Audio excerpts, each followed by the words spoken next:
when we're gonna start about talking about the other day topics about TSL and these things, Yeah, or I think in Marbiik said like half an hour, right? So like 5 more minutes, I think. okay, I yeah, don't know. I don't know. Cause like everybody from Spain joined, but the rest Yeah, of it's them like no they're one in the else is States, here, so. bro. What the fuck? That's what I mean. You're not. I know that you're not all shapers, but you know what I mean. It's like where the fuck's my Yeah, yeah, mates? yeah. It's like pretty much everyone from Spain. But Yeah. still, like Oh, even within I cut Spain, shape. I cut shapes hard, bro. probably the most old school shuffler we have in Spain. But Yeah, he does nice. shapes because he's Spanish. Does anyone here know anyone from that channel that I linked you to the Shuffle Spain channel? I Oh yeah, Xhufflis I I and Oxygen. I was a global admin on Shuffle Oh, there Spain you go. for the That last was years. like that was the channel that I remember. That yeah, yeah, that's the Spain I yep. remember. I don't like this Yeah, whole scene's new to me. I started shuffling in 2011, and I think from I don't know, something like 2012, 2013, I became an admin for Nice. that. And I was running it for the last years before our server crashed and we went out of existence, basically. Damn. I was speaking to Xhufflis the other day. Maybe I will try to contact the webmaster and try if we can recover the files from the hard Yeah. disk on the server and maybe recover some of that information because some of it was really cool. Oh man, we've all the experienced it. the problem, Gala, it's on Spain. What it's happening on that time. It's so many people from the forum have different points of views and different things, Mhm. and no one to pay the server. And the problem is Yep. one guy takes the server from home and Mhm. it explodes one day, Yep. and he don't have the recover. So we try Same. to tell the other Yoxi and me because it was so fucking good. Because for example, I remember to Oxygen to take videos from Dove, from Melbourne, and Yep. that people like he's taking, and it was so difficult to recover because in one time, for example, my channel from Osquitar that I was called Osquitar Shuffle when I started, Mhm. and it was banned for copyright because I don't know if you know, but sometimes in YouTube Mhm. channels were banned, Yeah, you got and strikes for nothing. yeah, and I have 3 strikes, and it was banned. Our 5, 4, 5, and 6 meetup on Barcelona Rockers, it was fucking Fuck, man. Yeah, we've unexpected. had Yeah, a lot of the same. yeah, Yeah, the and the problem, forums. We had a lot of yeah, them. and the problem is the forums are with a lot of points of view, with a lot of information from that time and that It's things. just gone. But if things, it's gone, it's gone. You can't, and you can remember some things that Mhm. how you research it and that things, and it's fucking shitty. Yeah, I think that's where a lot of these issues sort of stemmed from was when we lost those resources, because not just your own Yeah, one, but we lost melbshuffle.com, we lost yeah, shufflin.net, shufflin.com, melbourneshuffler.com, weirddancehard.com recently. It fucking breaks my heart. That website's now been taken by someone. Yeah, we didn't hard. really. It was just like he left it as like a dedication page. It was just like showing the rockers in the background with We Dance Hard logo, and that was it.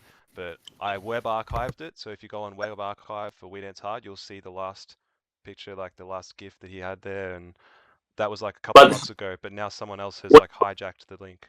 If you do Oh, WeDanceHard.com, it's some random dude I've never seen before. It's like a hijacked website now. yeah. But that was like Because the last one. I said I entered not so much time ago. I think I entered in January or something like that. Mhm. Yeah, it was like just a tribute page, and now it's nothing. It's just some random guy, Or some completely unrelated to shuffling. But yeah, the problem is so many data it was erased on that time, and it's a problem because we have a lot of gaps of information, and it's like not helping the other parts to merge and to know what points or yeah, not that's what what I points. mean. We lost so much critical information that I feel like this is where a lot of the Yeah, confusion has come from. Like a lot of that's things. Yeah, we never used to have these issues when we were all able to converse. Like, yeah, like you said, it was a bit of a shitstorm, same on all of the forums with all these conflicting ideas, but at least there was like production out of that. This is the Yeah, history as I know it. yeah, but gotta ask. Yeah, I say that's me personally, okay. And if you want to do something for community, it's not good that you take something personal in chat or something like that, because if not, some people gonna say like, oh no, it's saying bullshit about the other, so I don't gonna trust him, you know. Yeah, And it's a double it's standard though, bro. How is it yeah, yeah, okay yeah, for no, him to mouth off but I know. not me? And that's the same problem with this Kento shit. How many years have we said shuffling wasn't shapes? For years and years and years, and we got stigmatized, called haters, reductive for evolution. We don't want to progress the dance. Like, what the fuck? And now, as soon as an influencer says it, it's like everyone's just siding. I don't understand. I understand the delivery needs to be a bit better. Like, if I'm just losing my shit saying it's not fucking shuffling, it's better. I'm not like that. I never was. I was always productive with the terms because I agreed. I have UK shuffle friends, shaper friends, I should say, that call it shuffling. But I do side with that, like with how you said, but they've called it shuffling. They've called it shuffling. That's why I'm like, I agree because we've also had this merger where the branches are now like intertwined with like hybrid shapes and hybrid shuffle. The merging of the two dances in the recent time, I feel like is it's like the beginning of the new thing. It's like its own. It's like its own branch. It's budded from another thing. It's like these two plants bred with each other, and it's created this new strain. If you guys grow things. I don't know. It's a hard one to convey a bit. I mean, our stance has never changed about shapes being within the shuffle family, which is why we wanted to cover it in the timeline in the first place. Otherwise, we would never have communicated with the shapers in the first place. We would have just covered our history. We wouldn't have cared. But the fact is, they did influence each other, not just the UK influencing Melbourne. They've influenced right back as well. There's been influences back and forth, but it doesn't mean that one created the other. So we just wanted to show these are the parts in history where they've intersected. These are the parts in history that we're aware of that they called it shuffling. These is where they intersected recently in like the merge. So Konijnendans. yeah, dude, I can't say that. You do like Mhm. a roll Yeah, of the but tongue. yeah, but still, like this, like in 2013, it was when it was like popularized because like some people's on Awakenings got viral. But as far as I know, this was also like happening and was a Much thing before like that, prior yeah. to these years. And like Kevin, who's in this call, he was in the Netherlands like in before 2010. Like I don't know the exact year, I don't remember from the chats we've had, but like he was there and he was meeting people who were dancing that like even before it was like a known or mainstream thing. Hmm. I don't know if Kevin can add to that. Yeah, it was in 2012. 2012 and 2000, between 2012 and 2014. And the girl that taught me how to Konijnen told me that there were like people from Groningen, the university from Groningen, that used to go to the festivals in 2008, something like that. And Nice. then they created the style like 4 years before I got there. Yeah. Do you know this page, Gara? It's like a new page, well, that someone from Spain opened, like Cutting Shapes Archive. No. It's a like a page, guy Yeah, from send it here through. from Spain is like reposting a lot of like footage from like many people, like old footage from like Cutting Shapes. Yeah, Oxy and Ek and me, we have to go like at 3. So can we talk about TSL and later we talk about the other things better? Yeah. Because if not, we don't gonna I mean, have time because yeah. these things If we, we are doing like from culture from all Hispanic cultures. We're doing like the other week before it was like for podcasts or for like I don't know how to say or like talking zones, and it was more like 6 hours. Bernan, Marbiik, holy shit, Kevin and me were like super tired because we end at see at 5 or something like this. We wake up and it's gonna be so good because I think, for example, in the other podcast, some things about TSL are not true, and we are here to explain why and explain things about that. And later, the other thing, it's about we have to separate for me things what it's about what we do as an association or what as we do like as a movement, and the other things it's about culture and about other things about the dance styles and different things, you know.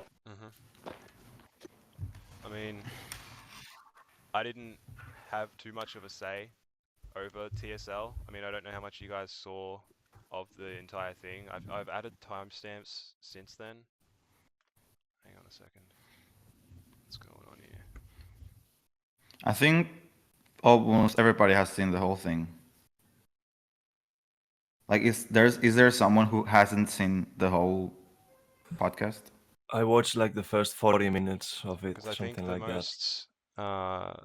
the most opinionated on the subject was Autumn for the fact that she was there, and Samurai for the fact that he was once a judge.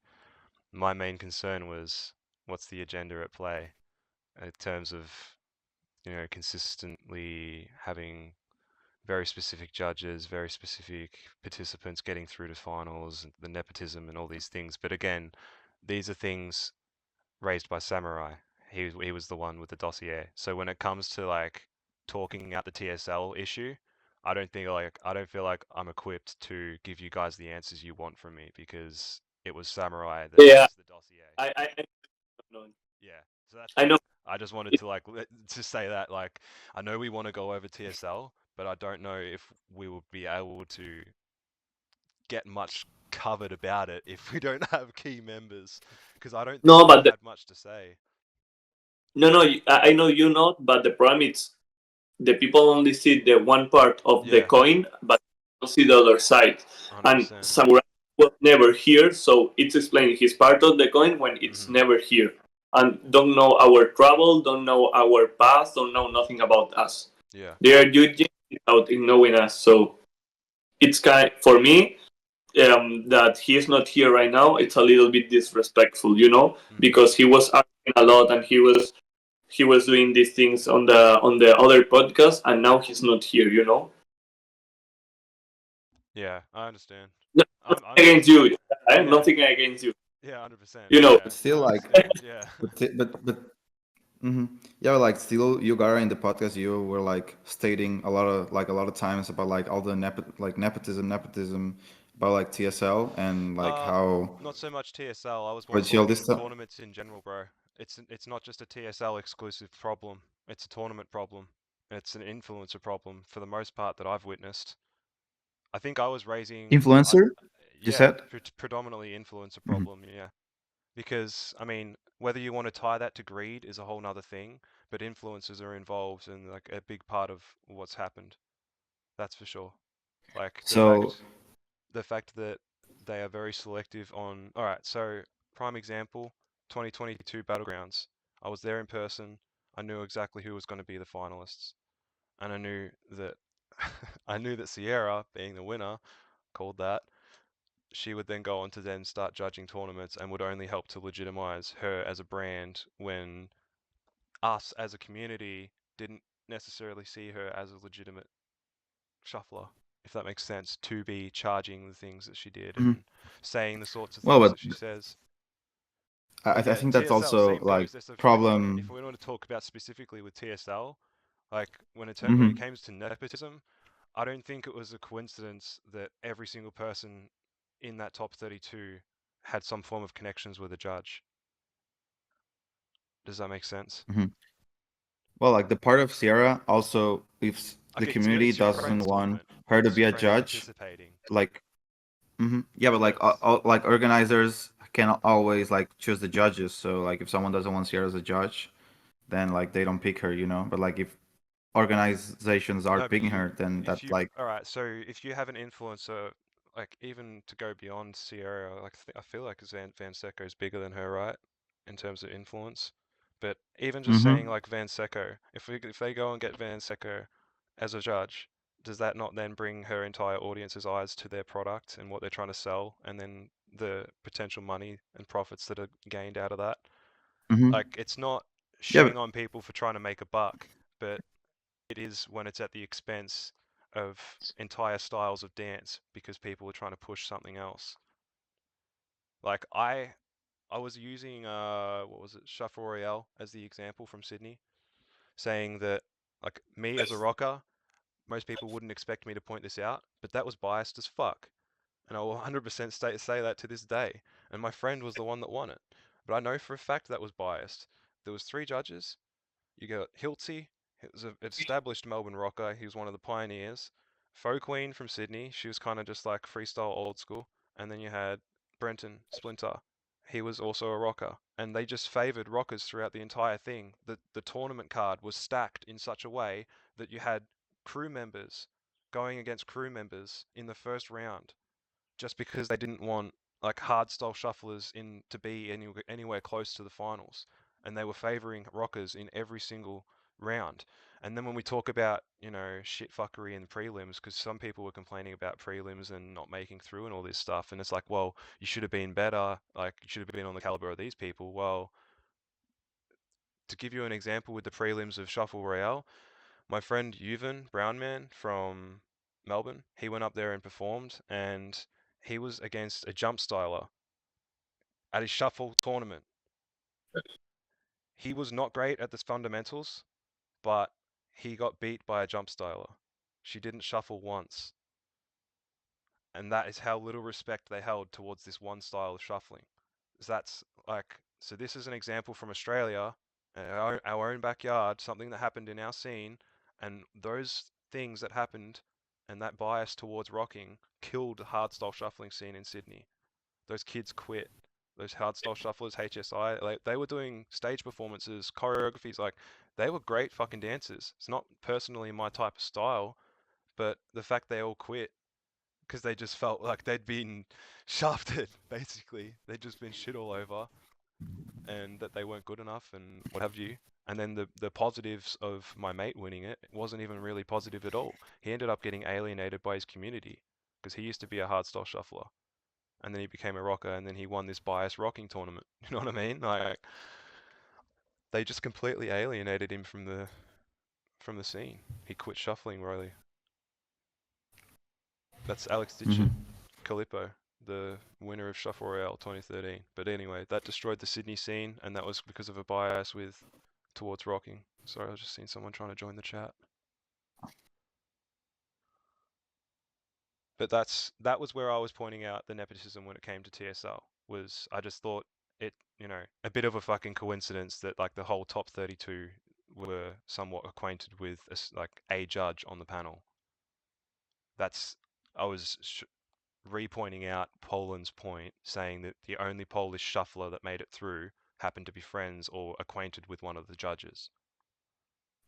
With Like who? they can't all be that bad, right? It was a girl, right? I can't recall her name. No, yeah, I know, like Magdalena, but like, I'm not sure but like, who which was like judge. she acquainted with? It was mentioned in the Because call, I like, believe. because like there is like being like 3 judges, even if like even saying if that like I'm not saying like I don't think this happens, but even if like someone would give more points to some like their friends, Mm-hmm. imagine that is the case. If the other 2 judges don't see something good in that dancer, they're not gonna get through. Because like if a judge just scores you like 2 points below or something like that, other than the others, like the margin of people going through or not is like very very very like close. Like it's all the if you would see like all the scores, like the top 32 and till like the 70 80, it was like even less than 1 point, and like the 1 point can go like even further. So even with like just one judge giving you 1 point more or 1 point less, you can go down like 20 like um like 20 positions from like the general like leaderboard, to say it in a way. Mm-hmm. And like to actually make it to through the pre-selections, the 3 judges have to have seen something in you. Like I don't think just because of like one person or someone can give you like, oh, one extra point or something, that still even that won't make like a huge difference Oh, it if like does the though, three in judges. some cases, man. Yeah. I mean, not to harp on about it, but that happened with Battlegrounds. I mean, Angelo, I'm sure some of you guys have seen him. I mean, I don't think he could make the call because his time's like all whacked out. But he did say that he didn't have work, so I don't know what's going on, but we're missing a few people. But Angelo was meant to be in Yeah. the Battlegrounds. He was specifically asked by FTS leaders saying, can you represent Melbourne, represent your country, etc., etc. The one thing, the sole reason that he didn't make it into the top 32 was because Lefty voted him 2 for both rounds for musicality. And on top of that, they also had Donovan, a shaper, you know, bit of both. He's a shaper shuffler, but shaper first and foremost. And he said on his stories that if someone didn't capture his attention in the first 5 seconds, he closed the video and voted it low. So this is what I'm trying to say, man. Like But Spain, it that's might be an that. exception. It might be an exception, But but that's I know I was raising issues with the entire global tournament hmm scene, not just Spain. yeah. But like these specific examples of like Donovan saying that, that only speaks for like his unprofessionalism when it comes to judging. You know. It's a Exactly. It's consistent like trend, though. There's a lot of like unprofessional judges, as you've all seen. I'm not saying that you guys are Yeah. all unprofessional, but I yeah. think the don't- approach But that you he are did though. No, didn't no, really. but you are though. When you are though. When you do a podcast that's 3.5 hours long and say things like there is nepotism at play, there is judges judging people based on their friendships and all that. Even if you don't say, look at Marbiik, it's Marbiik who's doing it. Even if you don't say that, that's what people get. Mhm. That's what people will gather. And you have to be really selective about what you put out there. For Because when sure. you put it out there, it's already out there. And now you've man, I mean I don't know how to say this, but you're throwing shade, basically. I don't And think you so, need to though. be really selective about what you're putting out. Yeah, I don't feel it was throwing shade though, man. I mean, there might have been shade thrown throughout the call, but even when I said be fucking professional, I wasn't even addressing Spain, man. Go back and Mhm, listen. I was talking about influencers that are selling something they're not fucking versed in. mhm. That's what I don't agree with. Yeah. People are selling a product and saying this is a shuffle tournament, and then it's not won by a shuffler. Look, in terms of, I'm not saying it wasn't won by a shuffler. Andy's a shuffler. The shuffler won it. That was what the joke was. There's like, he's not a shuffler. I'm not saying that. Andy's a shuffler. He knows that. I'm not stupid. Like, but it's when I said be fucking professional, I was addressing influencers selling like rocking tutorials without having any fucking idea what rocking is, and they're No, not providing the source material to their students, right? That's no, my I issue, agree. I right? agree. That's Yeah, unprofessional. That's I know yeah. that I wasn't hmm professional through the call, but it wasn't a professional call. It was literally off the Mhm, cuff. It was like somewhat talked about for a while, and we're like, "No, fuck it, we just got to get this out there." Like it could have been a call about shit talking, but I don't think it really was in the end. It might have been perceived that way, like you said, because it's out there now, mhm, but it really wasn't intended to be that. Like, I consistently said, like, I don't want to be having a lot of these conversations without the other people there, and it's the same goes again now. Like it's just the other way around this time. We've got the other side having their say, and now we've got the Spanish side having their say. But I'm like, as I said, man, I'm not the one with the dossier. I'm not the one that like went and spoke to multiple people from like hearing both sides. That was Samurai. His dossier supplied mhm, most of the information regarding TSL. I was mhm. reiterating points that I was personally told. I didn't hold an opinion of TSL that I didn't get personally told, right?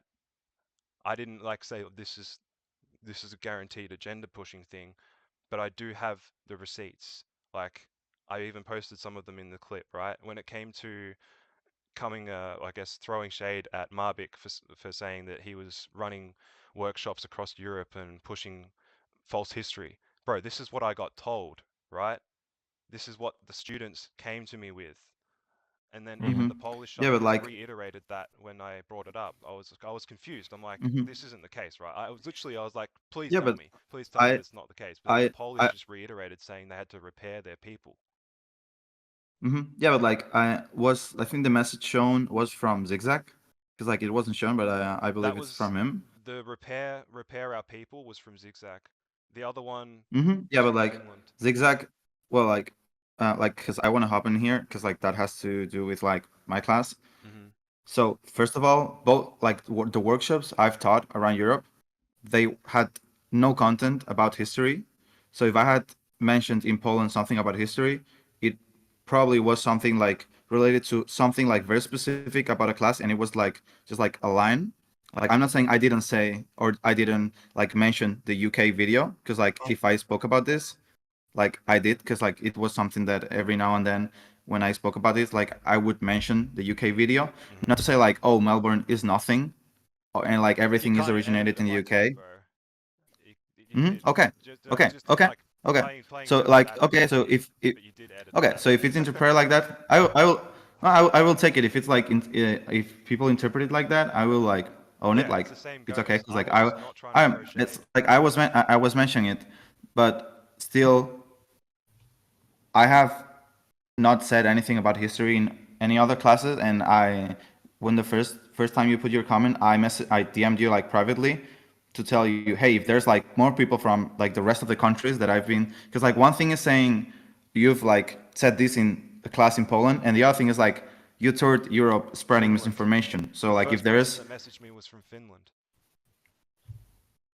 I didn't hear who's about from who from Finland? I didn't hear about the Polish shufflers until this TSL thing. I didn't even know that you did workshops with them. I had no idea until Zigzag told me. Because I told Zigzag what had been told to me from Finland. And I was like, is this the case?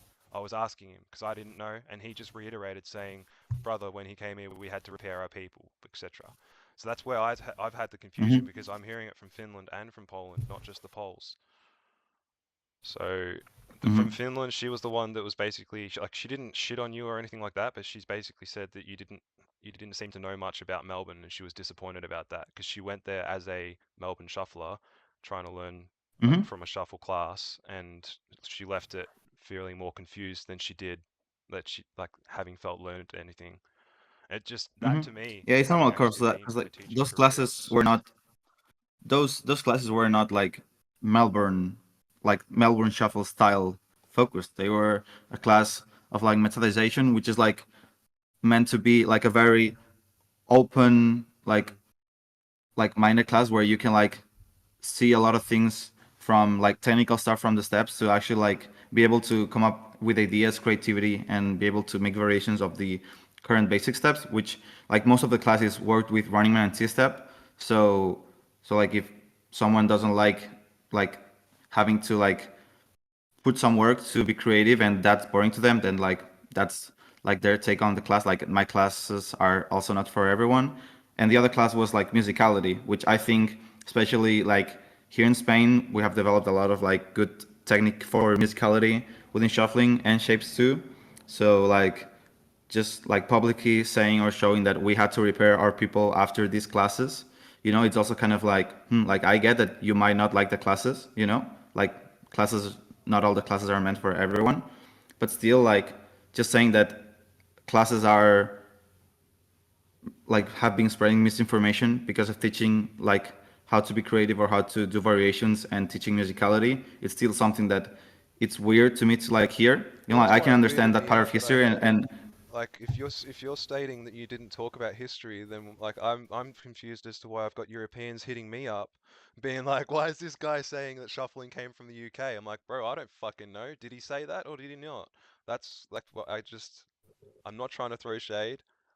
Even showed the receipts. I'm not like accusing you of being unprofessional, but I did find it pretty disrespectful that I pretty much got ghosted after that video. Like you put it up, people tagged me in the comments over and over again. They kept asking for me to be on the podcast. You said we were going to do it. We had the mini call, which I was busy on the day, granted. It wasn't for the call though, it was just lining things up. But ever since then, we've not really discussed anything. And to that to me was just blatant disrespect. And I just let it be. I didn't care. Didn't it wasn't a problem until it got raised again with this tournament. Then I'm like, Mhm. fuck, I've got to go back now and find these fucking messages. There was a few other people, but Mhm. I honestly could not find the other ones of your Mhm. name being mentioned through my chats. I tried to look, but I've Mhm. got that many fucking. I've got Melbourne's Finest, I've got Shuffle Timeline, I got mine. Like, I got too many shit to fucking manage to have to look through those. But Yeah. I did find the one from Finland, and I'll say, Mhm. try not to jump down her throat, but it was Veronica. Um, Mhm. Okay. you should be on Instagram. So she didn't shit Mhm. on you. Yeah, She yeah, I didn't know her. show the message she sent me, but she was pretty disappointed to say the least. And then I kept hearing that as a Mhm. common occurrence. So that's what I was presenting there. I wasn't being like, fuck Marbiik, he's pushing this, he's pushing that. Yes, I said he's pushing an Mhm. agenda because that's what it was perceived as. It was literally being presented Mhm. to me as that. I didn't have to come to that conclusion. People made it for me. Like Europeans present. I didn't go to your workshops, they did. So that's why I was a bit lost on it. But I'm glad you cleared it up because I'm not the only one that's been confused, man. A lot of people have. It's just, yeah, we're Mhm. trying to clear it all up Yeah. now. I'm glad Mhm. that you Yeah. did No, that. as I said, if I have mentioned something about like history, it was like most likely something brief or like a comment of like this thing from the UK, because I know I was saying all this like this message of like shuffling being seen before in the UK, and I've also went back and seen the clip of the podcast, and the way it was like put out with like the crossing Australia. That's like kind of like I don't think it's like a good like good clip to have put out there. So I That's take what I was talking accountability about. for Yeah, that. yeah, that's what I meant. Yeah, Like yeah, I yeah. never brought I'm it up. aware. Yeah, it was just an Yeah, yeah. observation. I I'm didn't aware. like I'm bring aware it of up. that. And yeah, and also like the thing about like not talking to you in the podcast, it has nothing to do like with you or any agenda specifically. Like in that time, I stopped the podcast. I also had to talk to Evolution to also correct some of the things that were said about like the UK part from like Cassidy, because like some people were saying, oh, Cassidy also said like things wrong, and some people also wanted to correct on that. So it was nothing particular about like you or nothing. It's I just like from things from my life. I just like paused the podcast and like have not like resumed it. So yeah, like I still like when I start doing the podcast again, like my two guests are Evolution and you still, because like to me it's something that is paused. Hmm. I just like want to say that it was not something personal or to like push like to favor pushing a specific agenda or something. And yeah, like about the classes, if I said something about history, and like something about Melbourne was like kind of like pushed down or like kind of like diminished, like I'm sorry if someone understood it like that. It was not meant that way. It was more meant so like, hey, there's also stuff in the UK that like we have to like also like keep looking. More so like, hey, there's things that we have to look Hmm. to. And if I wasn't like that specific, I'll take accountability for that. But still, like the classes were not like history classes. Yeah. So if someone only took that part of history and extrapolated to like 4 or 3 hours of class, that's not like it's something I can't control. So if that's the part that he said like, oh, like this is like the whole topic of the class, like he said like they're shoveling in the UK, and like they disregard all the musicality things and like variations that we did, Hmm. then also that I can't control it. But yeah, like the part of our history, I take accountability, and from that clip, like I can leave it up there so people like can see that that you like the you like, because like I also went back and read your comment, and it made a lot of sense, what you read, and probably in the time it made a lot of sense too. That's why I wanted to speak to you in the first place in the podcast. Yeah. So Well, that's why so yeah, but I like was always. I do see that the clip is like wrong, Mhm. the way it was like put out there. So like I'm aware and I take accountability for that. I have no problem doing that. I appreciate it, man. Thank you. I genuinely do appreciate that. I'm not like even trying to hold people accountable. I'm not even trying to play fucking shuffle Yeah. police. But these are issues brought to me, and I don't know if it's people looking to me as a proposed leader. Some people seem to think that that's not the case, but as far as I'm concerned, I was one of the last leaders of my generation in Australia. There isn't people after me. Me and Angelo are the last shufflers, man. They don't really exist beyond younger than us. It's a whole different dance. They do shaping now. So Yeah, no, I do appreciate that though. I want to talk a little bit about one thing that on Samurai put on the description. Okay, one thing it was like TSL. We win. I don't know how he's saying more or less. I think it was 10k, 10,000. It's 10,000. I think he was tallying up how much you guys would have earned from the ticket sales and from the workshop sales. Okay, so I'm gonna put a little bit of point of view of what is TSL and what is a little bit Shuffle Showcase. If Oxy and Eka can help me, okay. ¿Quieres empezar tú, Oxy, con lo de cómo empezamos a nivel de asociacionismo y todo eso? Okay, so basically the whole thing started when Xhufflis and I were doing meetups with Shuffle Spain and with the local community on the streets and stuff like that. And we wanted to, you know, begin doing classes, begin having our space of our own. And we started doing like looking for spaces. Eventually, we came up with the youth center in Xhufflis's neighborhood, basically. When And we mean like free classes, because when we Yeah. started it was all free. It was like we have till today we have 3 things every week going on every Saturday. So Yeah. that's Nice. cool. It's because so many people when they think classes, they think like classes like today classes, like they go to a studio or something like this. But we Yeah. started doing classes. It was on meetups or things like that. Yeah, exactly. And basically just looking to have somewhere to like base our operation on and have a place that people could meet in, instead of doing it in the street, because obviously like even if like simple things like if it's raining, like the meetup is fogged basically. So yeah, we started doing free classes. Then we started doing the studio, which was the open space for everyone every Saturday. And then we became we did an association. So legally, it's like we Xhufflis, Marbiik, and I became partners, but it was a non-profit organization just to be able to do stuff with at the youth center, like set up events and stuff like that. And that's basically how the whole operation began. And at some point in the podcast, I think some of you said like, yeah, it looks like Shuffle Showcase is trying to push an agenda. Yeah, no, 100%. We do have an agenda. Our agenda basically is trying to set up a common ground for everyone on the history and evolution of Shuffle, make it comprehensible, make it accessible.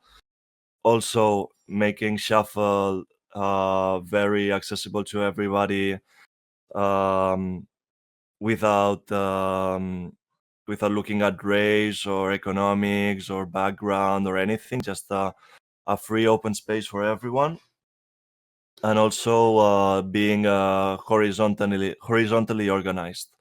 So no like a No trickle down hierarchy. effect or Yeah. anything. Just everybody at the same level. hmm And these are basically our 3 main foundations. And as it comes to so for a very long time we did weekly meetups, because the youth center also provided for a small office space that we often used. And we did several different projects. And at some point we had to decide like which would be our goals as a project.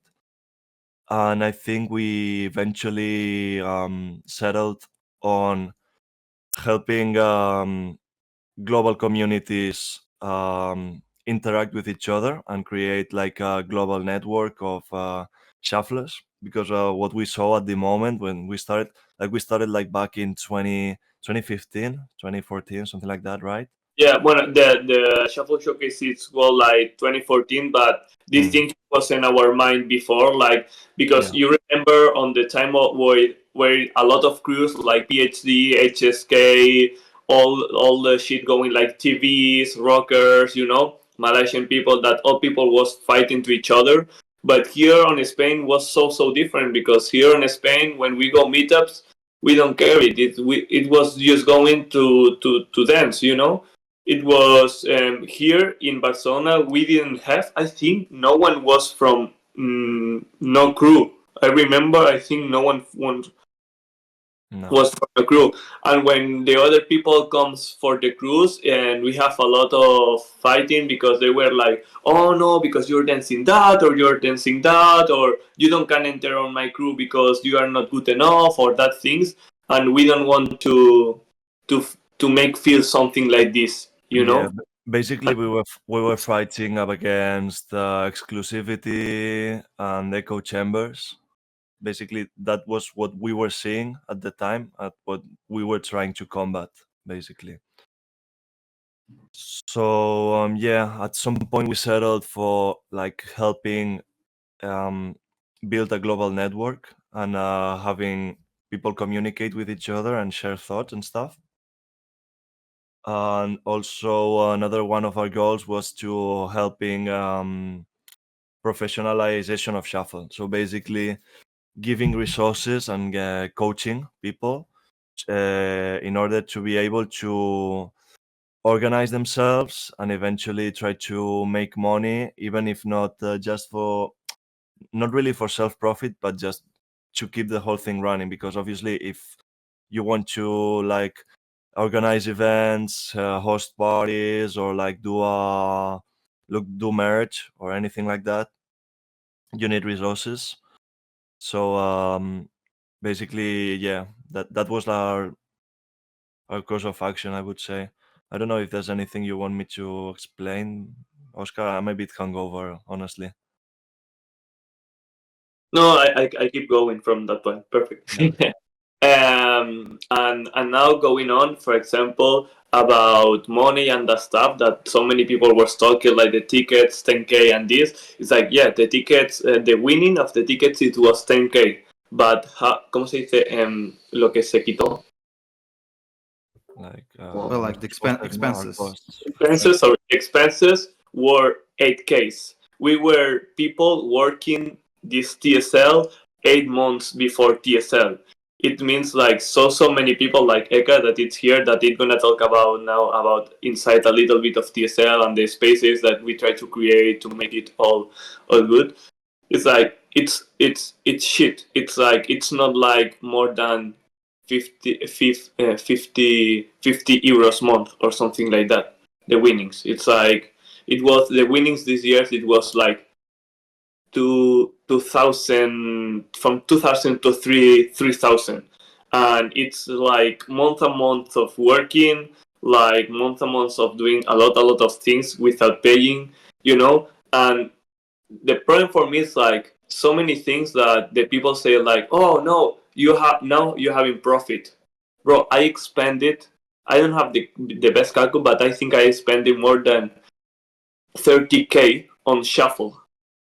And when I mean that I spend 30K on shuffle, I spend with non-profit, like put the money and let it go. Put the money and let it go. Because when we started to touring here, when we started to making tutorials, renting cameras and that stuff, when we started to doing all the things that you see today, we lose money. We do it for try to our information that we have on that time, show it to the people. The problem is some people is like arguing like, oh, you say bad information, or this is not truth, or this is okay. But the problem is it's like where we go when we started, we don't know if the information. It's like we try to research, but you can research it every fucking day. But we try to put this information to that people that don't have. We go to the cities. We try to make these spaces for people can grow, can have fun, can be there, you know, be their own. And this is a lot of time. It's like I've been 8 years, and Marcos and Oxy, Eka not so much, but Marcos doesn't see that. We travel a lot, and we do the first tour in Spain and that shit. No one's doing this before us, and for us it was a pleasure doing it and spend our money to try to help other people. And I'm fact that some people say that today we win money when there is more people and on dance I'm gonna say dance that win a lot of money and they don't help other people's, you know. And when we it started with association, and we started to make all this as much bigger as we want, because we want to all people feel what we feel it when we started the first day dancing, you know. And that's that I think for me it's the core of our association and ourselves. And I think I thought for more many people that is not from us. And Didi, Oxy. Oh yeah, no. Basically, the whole thing is about making shuffling available to as many people as possible. And I know, because we were talking about it earlier, like it's a shame that Samurai is not here, because you're taking like the all the shit that does not apply to you. But it was really sad for us to work with these good intentions in mind, and then somebody who has not even attended the event is throwing shade, like saying we're in it for the buck. You know what I mean? Yeah, for sure. I appreciate too you guys being transparent with the expenses as well. That's actually something that I feel like if you guys were to publish it, I mean, if you're comfortable with that, but if you were to publish like, hey, guys, Yeah, this was the but basic costs of TSL, like, and explaining that, because that would help other communities too. Like, all right, that's about what it's going to cost to run a shuffle event in a foreign country. No, and also that is one of the lines of action that we've taken, because with Colombia, with different cities in Spain, and also with that, it's the coaching I was talking about earlier. One of the things that we've done is speak to people and assess them on how they can start to begin a community, start beginning to have a place that people can attend weekly, and having like that focus of attention. Look for financial aid from the governments if that's possible, because in Spain we do have a lot of public resources to do that. So yeah, it's about making it accessible, basically. Yeah, but it's the problem, Gara, it's we I think we don't can to show. Okay, if I talk to you and we talk to me like in a private chat, I can show you all the expenses and all the stuff. It's not a problem for me, but I can show it public because some things are not public. You know, it's contracts and that shit, and it's not. yeah, I I don't know how understand. to say. Not legal. Yeah, You yeah, I understand me, totally right? understand. Yeah, yeah, no, I So understand. Yeah, I'm not saying it's like that. post your receipts, but I'm like, yeah, if you guys can give like Yeah, a rough idea to the community yeah, abroad, of like what course. it But costs you guys, that all the helps. all the people that asked me before, I just say it, and I just say it. It cost me that. It cost me that. It cost me that. It cost me that. And some things that people is not having the clue on the mind. It's like when we talk about Shuffle Showcase, we talk about all the things we do together. But when we talk about money, it's my money. It's Xhufflis' money. Yeah, Okay, same goes for everything that we built in Australia. Like we've all put more money into this dance than we've ever made back. I don't charge for exactly. lessons, bro. So And I and don't get and, paid and that kind of money like that. But the same goes for Len. The reason We Dance Hard doesn't exist anymore is because he invested so much money that it was like crippling him. After Shuffle Royale, he lost money. He didn't make money from that. So yeah, I know. yeah, And but for me it's like I don't know how to say, like to make tears, like to cry really, because it's money that I can go to travel. Like on summer I have to travel with my family. I don't can have travel to friends because I have to take more money for put it on the tournament, because every time it's getting so fucking expensive. But when I mean it's so fucking expensive, it's for me that I work, I have two jobs, and I are working so fucking hard to just pay sometimes the TSL. You know what I mean? yeah, And for when the sure. people say like I have to make profit, for me it's for cry, really, really. Yesterday I was the other day when I listened to the podcast, sometimes I was crying because you don't know how many money I put it, and how many things I didn't take it for go on the studio on Saturdays, for use help with someone like on a call to have their own community and to keep moving the things, to calls, to my really time to put it on the dance. You know what I mean? And for me, this it's tear bleeding. I don't know how to say it sometimes. I feel you, man. Uh, We all get I would like underappreciated, to, I feel. I feel yeah, like everyone in I this would chat like can to say probably... something. For sure, man, go. Yeah, guys, I would like to say something, and I would like to point some things. Like there's still some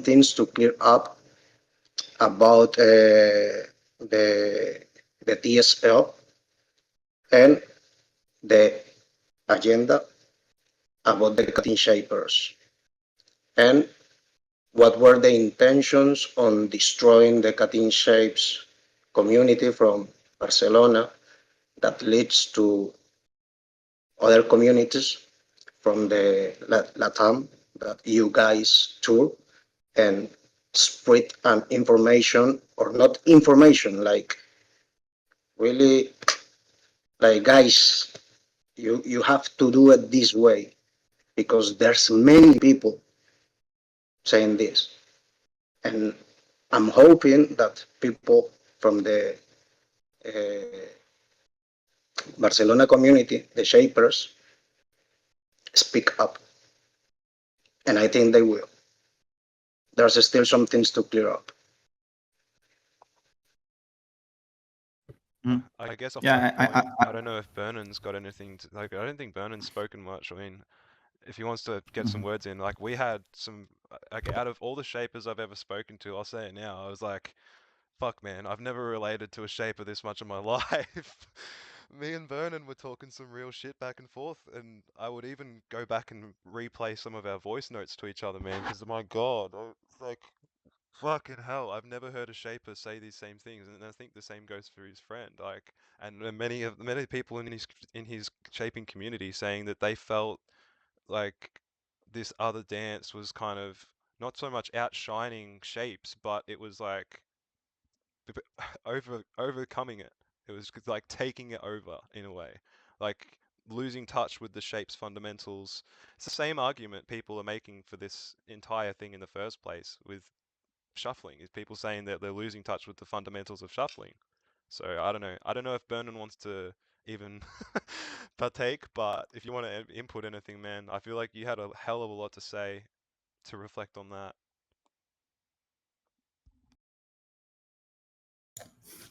Hi guys, how are you? So I just want to start with the point. So when I was making a workshop in Madrid, like in December, some people from Madrid and the community from Madrid just told to me like, you could be one of the best if you stomp.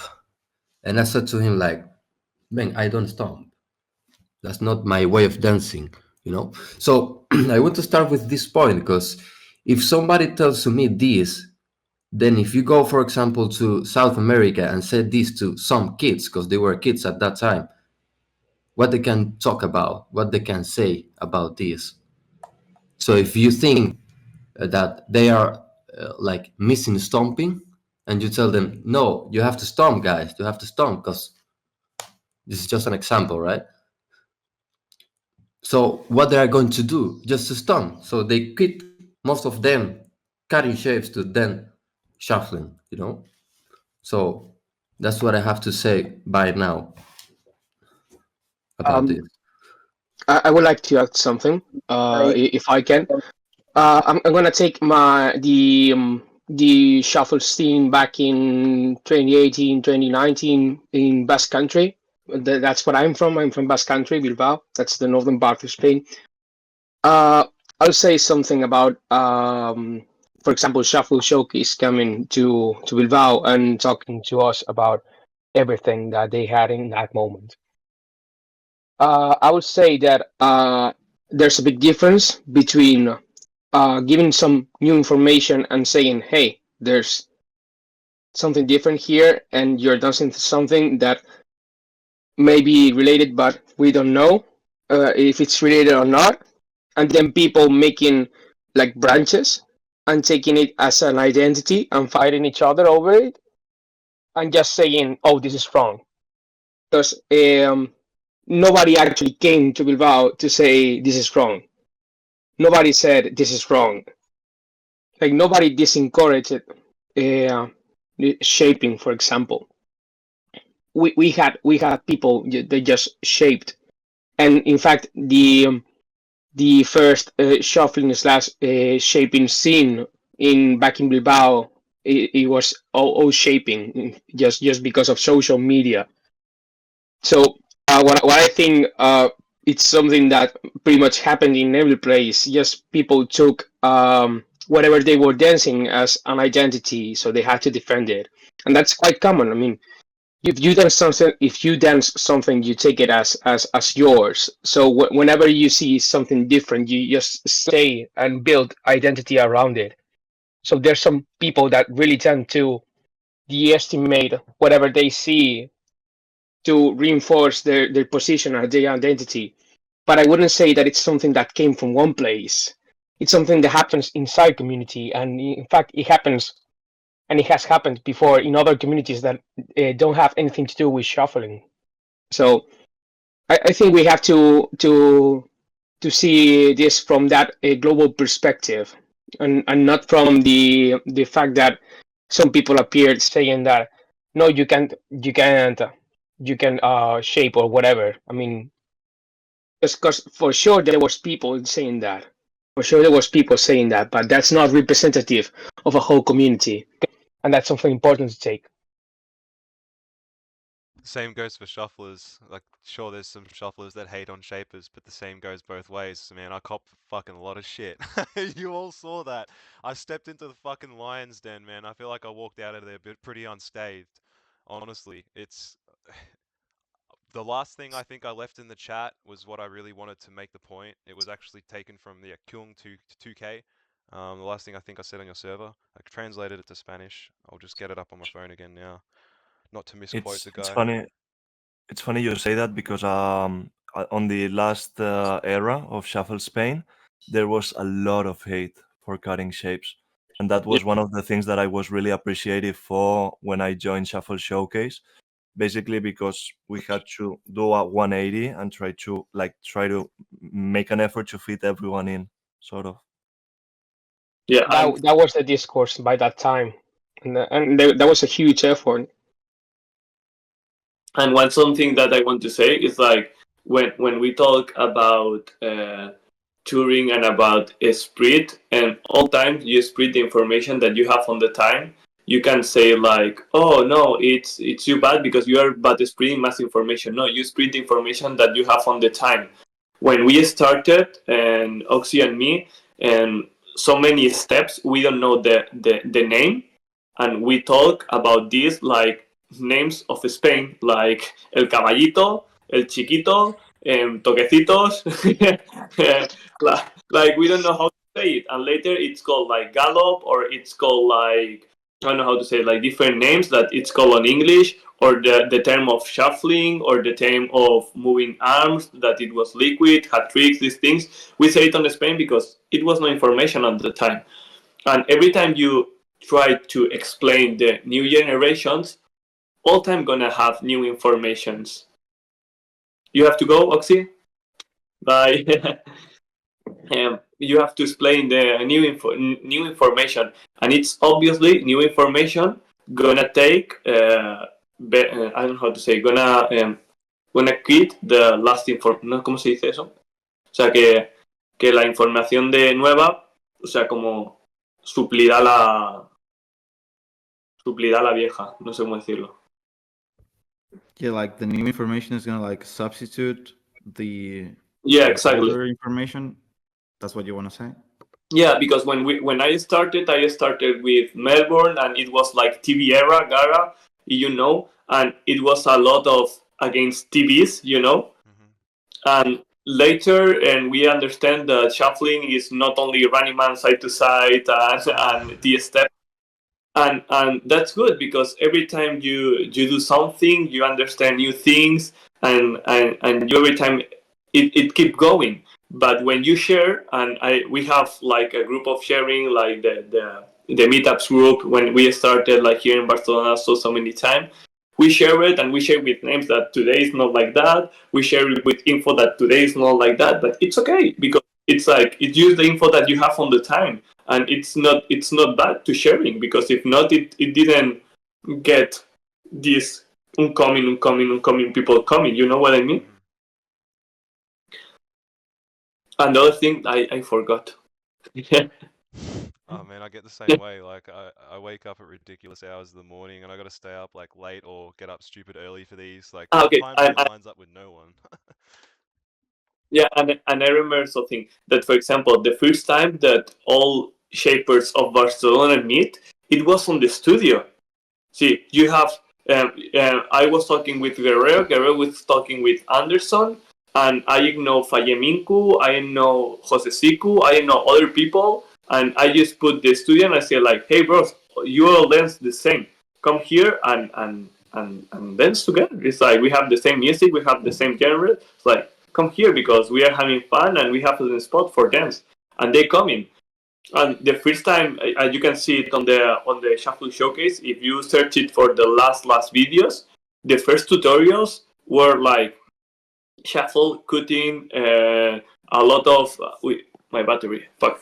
A lot of videos from Guerrero, a lot of videos from me. I do one of the most iconic videos from Guerrero. I make it like I was the videographer, like with the song, like the I don't know, like Don Diablo, cutting shapes is like tan tan tan tan tan tan. I make it this video. You know, I was working with all these people before. It's like I don't know why the people say like we make hate or we make something, but it's not truth. And it's like it's depend. Every people in the community gonna have bad people and good people. It's like you can aim me like all people do what things good and things bad. You know, you can say like, oh, because you punch sometime a door and you are a bad person. It's like you can take all the things for use only one action, or use only actions like that. You know what I mean? Jhofflis, I have a question for you. Did you teach like did you teach Guerrero and Anderson like the steps?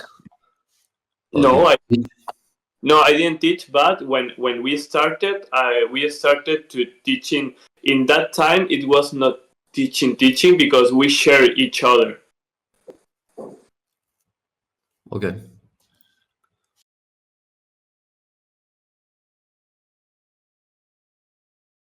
Okay. Sorry.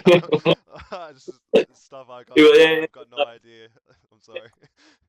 when I started to teach, si quieres esto, Bernan, when I started to teach, in that time, Guerrero, you have videos from Guerrero in that time, you have videos from Anderson, you have videos from, I think, Fayemiku too on that time, videos from Moxie, videos from a lot of people that we share it on that time.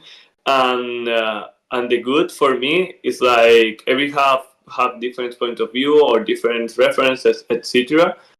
And when something that I don't know if you know, but when we start to talking about, for example, all these things about cutting shapes, the shuffle, and common terms, and like that, it was because we talking with OGs like Kerry Boyd and KCD, and they're saying there is shuffling, and now you're saying that these guys are not the fathers, or are not the, I don't know how to say, are not the or they holy shit,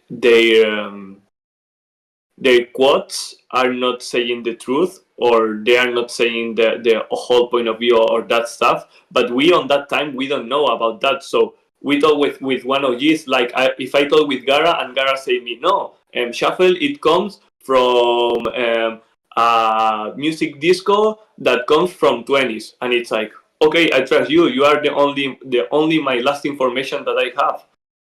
And Yeah, but the interview to Cassidy and Mr. Shapes, it's my interview. It's from 2021.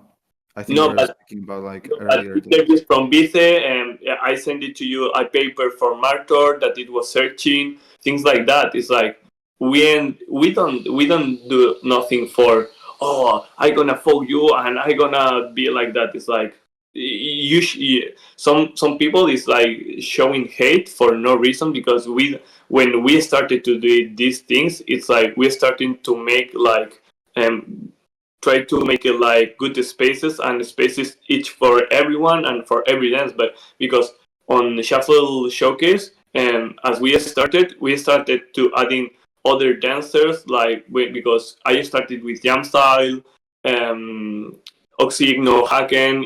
In that time in our community with a lot of people with other dancers and rave dancers, street dancers, and other things, and it was a point in common in so many dancers. These things. Just for normal background about all these things that. I mean, this was a while ago now. I mean, I think even Marbiik said this was like before Marbiik even posted what he was posting. I can't recall if it was yourself or Mark Tor, and I don't know if it's offensive to get you guys mixed up or anything, but I do tend to get the two of you mixed up sometimes. And like when people have told me, "Oh, this person's he made this or Me whatever," or I get you guys mixed up, you and Mark Tor. Like sometimes I'll mix up like. yeah? Yeah, I'm like not that you look the same, but What the I what the fuck? I always hear What the the, same takes from both of you, is my point. Like the about name? like Mark Tor, am I saying that wrong? No, like Xhufflis. What Garry is saying is that what he listens, like the message he listens, is like he hears the same takes from you and from Mark, and he Yeah. gets that like he does not know who said which thing, Yeah, I get you because guys mixed sometimes up it's like on the that. same. That's what he's saying. So that's what I'm Not that he confuses you like by the name. Okay, yeah, okay, okay, it's not okay. because of the name. It's not because of the name. We're quite different. It's because yeah, exactly. It's not because you look the same. It's because you guys Okay, okay. usually have the same take, and it's so I tend to get Mhm. you guys mixed up on who said what. But usually, historically, and it's even like been expressed to me from guys within the shaping community as well, saying that like you use these clips, we've talked about them before, from like the 87 or whatever in the UK as being like the concrete evidence that like shuffle as a dance originated there, like, and came before, whatever we were doing in Australia, because our footage only is, starts from like the 90s, early 90s period. And that's like, bro, that shit was expensive. Camera equipment. And for starters, like a lot of the footage and stuff that was shot back then, a lot of it is lost, but Garry did cover a lot of that. Like, people might look down on Garry's website and a lot of his historical pursuits, but he is, as far as I've seen, the first shuffle historian that ever existed. I mean, he's no longer with us, but man, his work I don't think can go understated. Like, it might be a bit far-reaching for some of it, but I think it's all worth value. Like, it's all got proper value. It's worth looking at.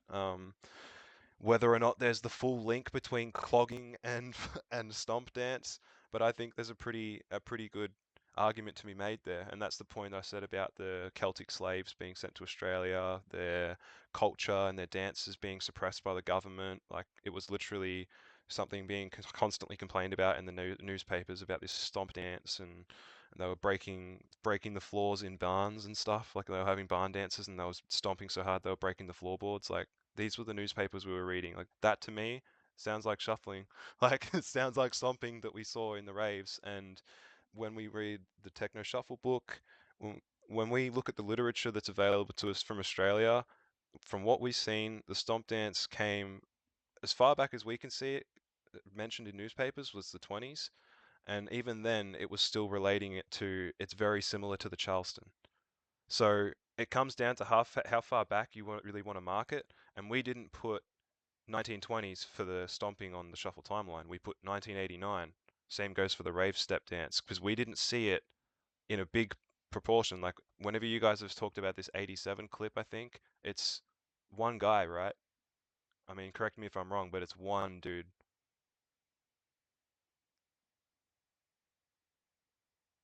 I think Marbiik, you've seen it too, right?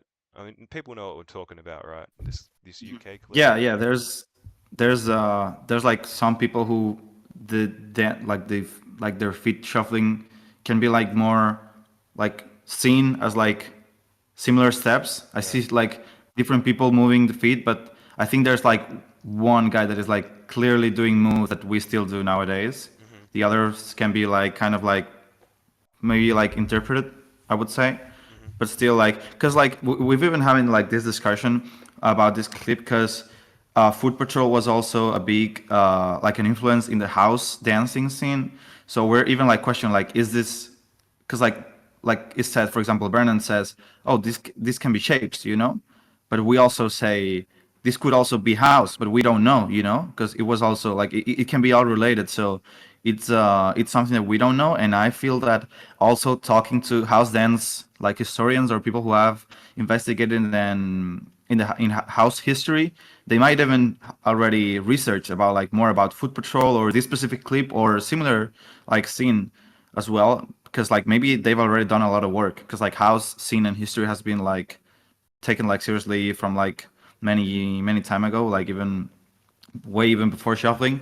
So maybe we also can like put some light in this era or video in specific maybe or Foot Patrol in specific, looking and speaking also to house history.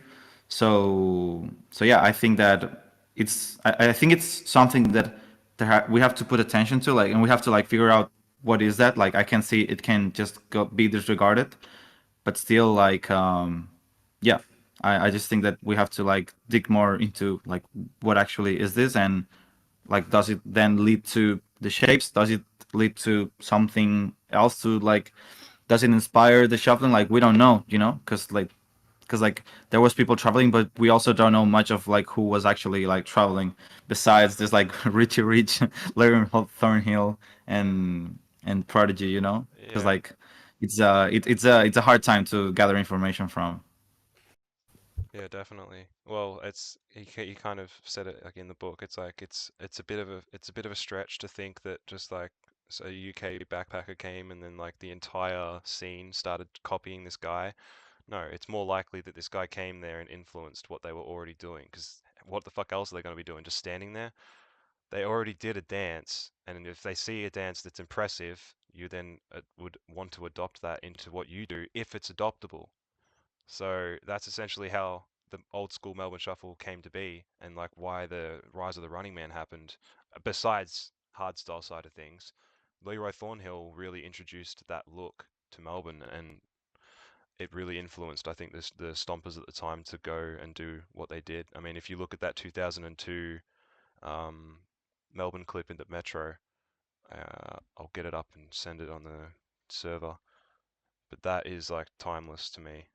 That to me was like peak old school Yeah, Melbourne that was Shuffle. sent yesterday too. In the chat we had with the Very good. Spaniards, it was sent. Yeah, I just hope people watch it.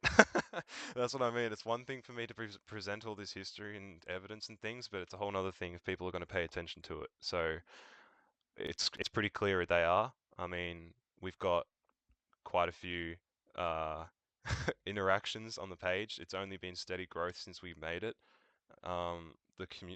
The connections we've made from all over the world has been like phenomenal. I've said it to like a few of maybe I don't even know who's in the chat now, but I think I mentioned it. I've been in Thailand for 3 years now. I have gone to Malaysia 3 times. I went to Singapore twice, and I also went back to the States in that time as well for that battlegrounds just to be there. Like when you were meant to be there as well, but you got rejected at the border. Like we were both going to be there. We were both meant to chat then. And again, like same thing.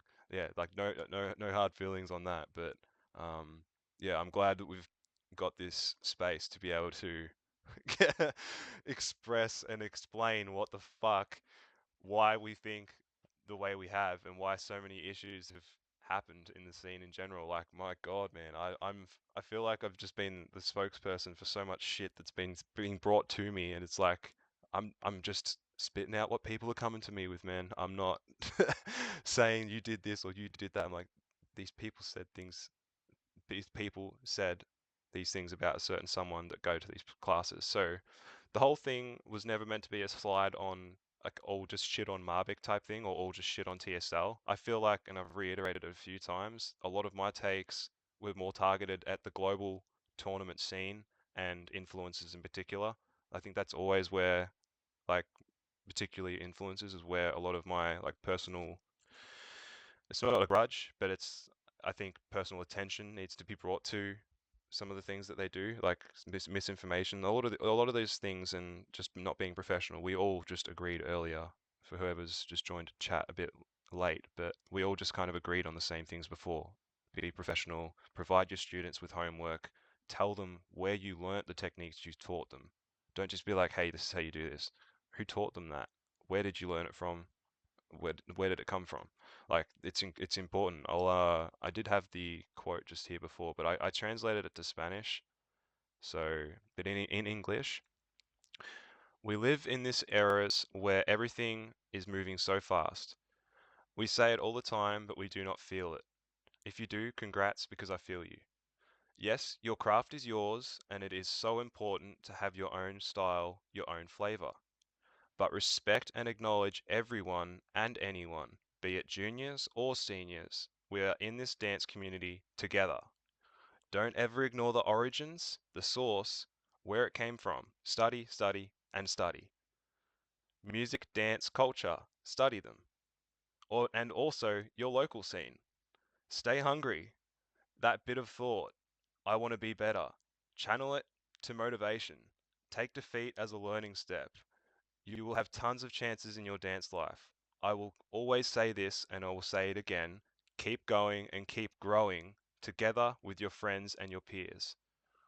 So I've said it in the call a few times. I mean, like as you guys expressed before, some people saw it as me like throwing shade hectically, like really bad throwing shade at Spain. I don't feel that that was the case, but it's just how it's been perceived. I did say throughout the call though multiple times that I wouldn't be discussing this if I didn't give a fuck about it, right? But it's not a matter about if I give a shit. It's more I don't want to like I don't have to like. All right, I said it before to Marbiik, I think, but I said it to Lefty in person at the battlegrounds. I don't have to like something to appreciate that it exists, right? I don't like most shapes styles. That's like most shufflers don't really gel with it and vice versa. Most of them just don't like the styles. That's not to say I hate all of shaping. I just dislike commercial shaping, which is what you guys have even identified was a problem within your own dance. It changed it for the worse. So that's where I feel like I've put my pretty clear standpoints. I appreciate that Spain exists. I like what a lot of Spain does. And my concerns raised were for saving that, whether or not it's perceived as that. I wouldn't have been talking about the fact that Sydney scenes died after an agenda bias being pushed in a tournament, right? A style bias in particular. So, like the points about agendas earlier, like all those points, like, yeah, I understand those are positive agendas, and I feel like we all share a lot of those. But when I was talking about agendas from personally my perspective, when I was talking about agendas, I don't know about Samurai and that, but what I was talking about was a style agenda, not necessarily even the nepotism. I mean, like I said, that could have been a coincidence. Who knows? All 32 people just happened to know the judges. But I feel like the style bias was pretty evident. But then at the same time, Andy won the tournament. So whether or not that's Andy playing into the style, he kind of did. You got to admit that. But I think establishing what is important for shuffle as a dance for both sides, because Bernan said they've got their own important foundations that he feels has been really, really badly overshadowed by shuffling's foundations now. And we as shufflers feel that shuffling's foundations are being thrown out the window at shuffle tournaments. That's the agenda that I was raising, saying I'm not saying you guys were in it for money. That was the Polish dossier. I was saying that I feel there's a style agenda bias being pushed not just in Spain, but the global tournament scene in certain certain select communities, and a lot of these communities end up sharing a lot of the same people, right? Inviting certain American members and vice versa. Hmm.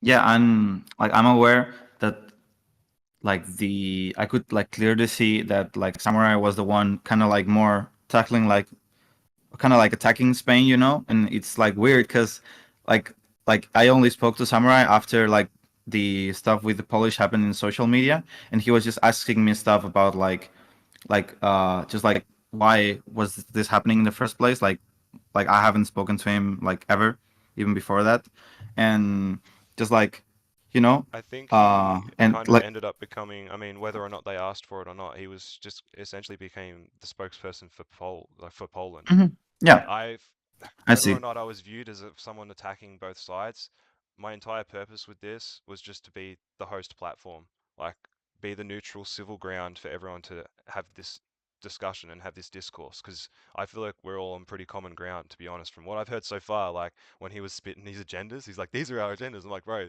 this to me just sounds like everything we've already been doing for fucking over 30 years, right? This has always been the same fucking, we share those same agendas, but Hmm. that's not what I was talking about, not the positive stuff. I was I'm talking aware. about a style, and you understand where I'm coming from. And you're not the only person that does, man. A lot of people saw it, and it's, it's no coincidence these things Like keep coming one, up in the mhm, comments. yeah, and like one thing, because like there's been a lot of discussion back and forth, not only like in like public chats or in other like Discord calls or in private messages. I think that not only people think that we don't see where people is coming from, like we see, like we understand, and we have been like in the game and like knowing everything that's been happening, like, and also like having shapes in, like, we, when people see things, we do see it. Like we're not like stupid, to say it in a way, you know, like we are actually uh and in Spain we have always had a very open-minded when it come like mindset when it comes to dance, and we are very open to like hear everybody's like opinions. And within Spain we have a lot of discussions where there's like drastically different opinions, but no one is like getting defensive or like in general, you know. I'm not saying that not like one person in particular can do that, but I also feel like the ways it was spoken, you know, about like Spanish shufflers, if they can hold this title and stuff like that, or like something that like Samurai said that was like kind of like textually was like Spanish shufflers, like they want to be like great dancers and earn money on this. I think I have it over here, and that's it, you know. But around the world, people just want to have fun with their friends, meet new people, and share experiences.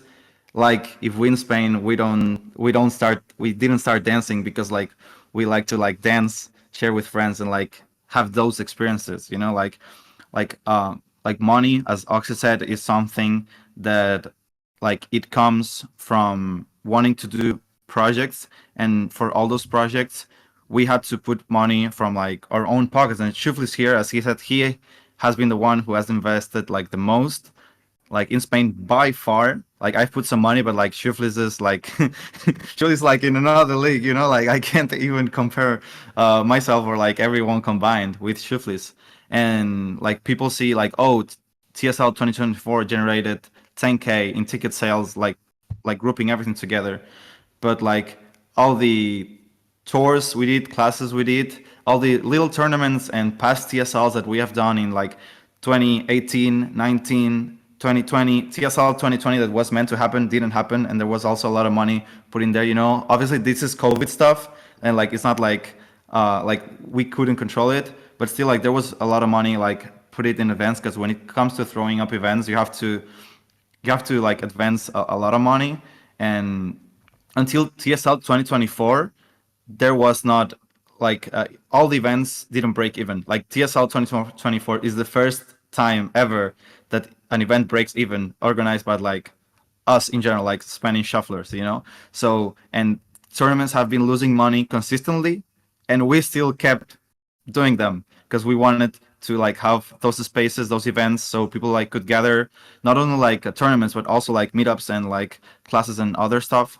So like just saying that Spanish shufflers are in it like for the money, or just like trying to profit from of the movement, you know, and they don't even care about like the culture or this or that, you know, I think it's like very far. I'm not saying like, oh, they said something that is wrong. Like I think like I've already like said that some things that I said were not like accurate, you know, and like that is possible. But stating that Spanish isn't it for the money only, and they disregard everything else about the movement and culture, I think is very very far from the truth. And everybody who lives in Spain and has experienced us like in class or like as like event hosts can like see where we come from. And I think that that is a point that, to me, to like state that in a podcast, and mostly from like someone, or even if like they represent the, like if it's like the spokesperson from like the Polish or like a specific group of Polish dancers, I think that is like very weird, you know, to come in a like podcast and like state all of this, and mostly when this person hasn't even been to Spain, and he has had a 5-year break, which in this like 5 years, like he just came back, and in those 5 years is when everything in Spain has like grown, you know, all the like events, the scene, and when everything has taken place. So like that was super. It was nonsense to me because like in these years when he was out. Sorry, not to put words in his mouth, but I feel like it might have been a case of coupling Spain in with influences, because everything that's described there as what like apparently Spain was doing, that's what we said about influences. So I feel like it might just be an extension of coupling in Spain with that, whether or not, yeah, you said it, like you've literally got the transcript there. It's literally what the dossier was accusing it of. So the Poles, in their opinion, said that they were more in it for profit, and they kind of disregarded the culture that came before. And I mean, those were the main talking points, is that, yeah, they disregarded what came before. They were more in it for the profit of things. As you guys said, your costs were quite high. So it's even nice to hear that, but it's not at the same time, because everyone wants to be able to run events. But yeah, if it's not about money, then it shouldn't have been coupling Spain in with the influences. Because you guys, we've had these conversations individually with a few of you about influences and the incorrect representation being not professional, unprofessional. So that's at least where we were standing on it. But it is, yeah, it's. I would like I to hear mean, from some more polls. That's for sure. Yeah, like just like to finish on of that in that, it's that now I think now we can like maybe like dig a little bit into like the just like style agenda, you know, part of which I think it's something important, and also like understand why is it like danced in Spain the way it is, because like the way like the community is like blended together in the past like has a lot to do with like how everything like evolved and it merged, you know, because like the merge had a lot to do in Spain. But yeah, like the costs in tournaments are high when you want to throw like an international like event and you want to bring like judges from abroad. You have to pay all the like the flights, accommodations, and like their fees for like judging and classes. So like that only you can like go up to like some thousands, you know. And there's been like thousands like put in events before, or like when doing like those tours, it's like all the flights and everything, like even if people like pay a ticket for the tournament or classes, it's very hard to like cover all the expenses. So if there was just like no income at all, it would just be like even like maybe 2 or 3 times like more losses, which like if some people were in it from the money, I think you throw 1 or 2 events, you see you lose money, you don't throw them anymore, because like you're just like losing money.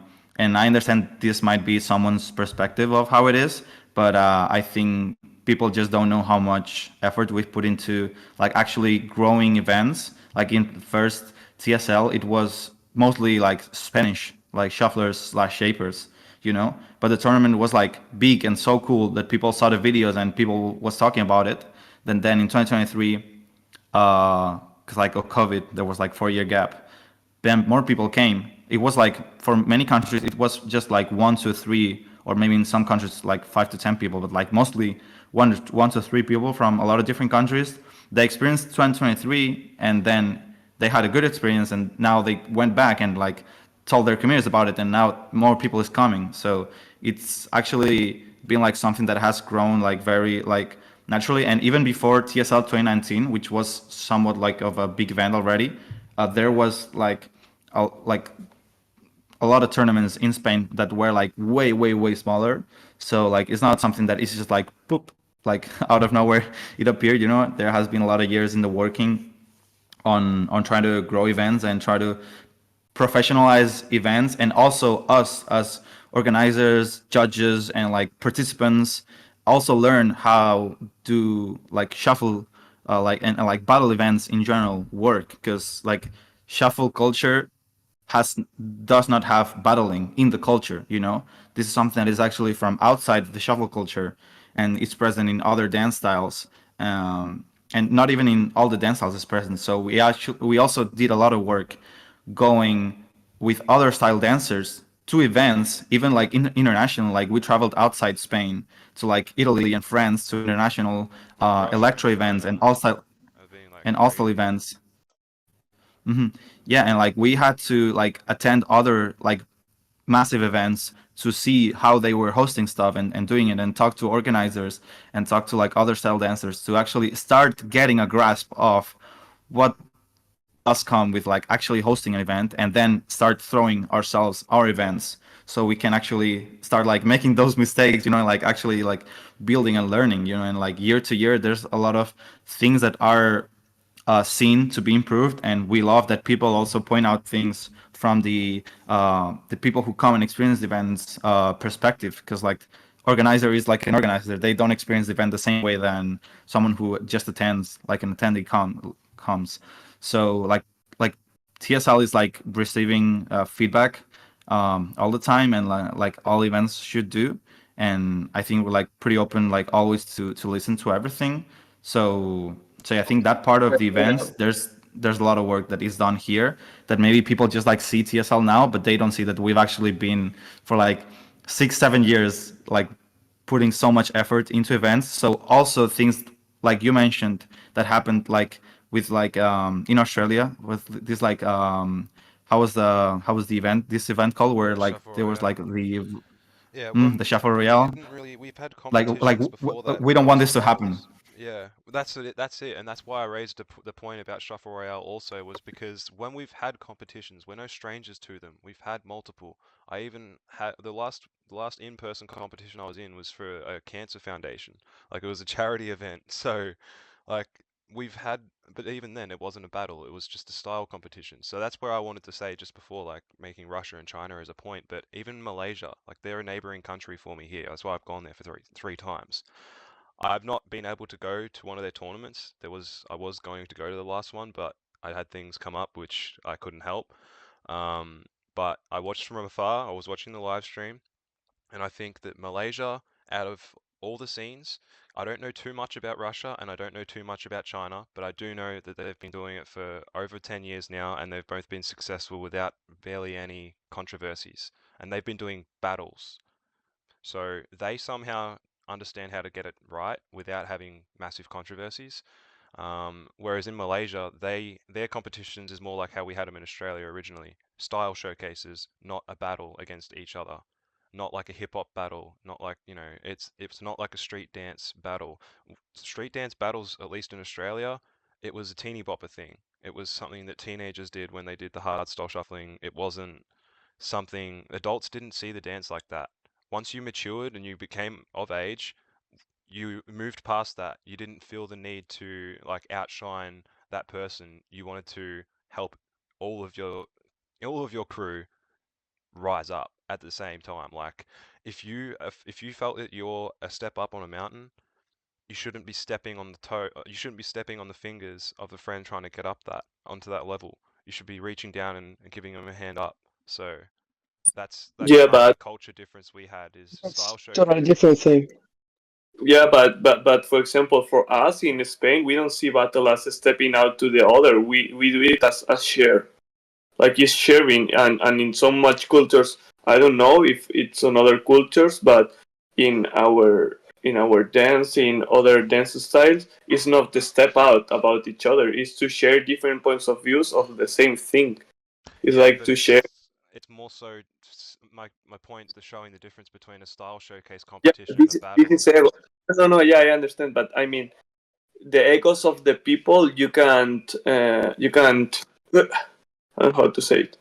You can't. It's all time. Yeah, all time. It's gonna be people with ego, and it's gonna be discussions on battles. It's gonna be all these things. So yeah, but Bernan for me, I say to him so many times, it's like Bernan for me, it's one of the best battles I see in around the world, because how he entered on the ground, how he's at about like showing love to the other, how he share his point of view, and how he take the winnings and the losses. It's the one best for me in around the world, because he's seeing a lot so much of about himself, you know.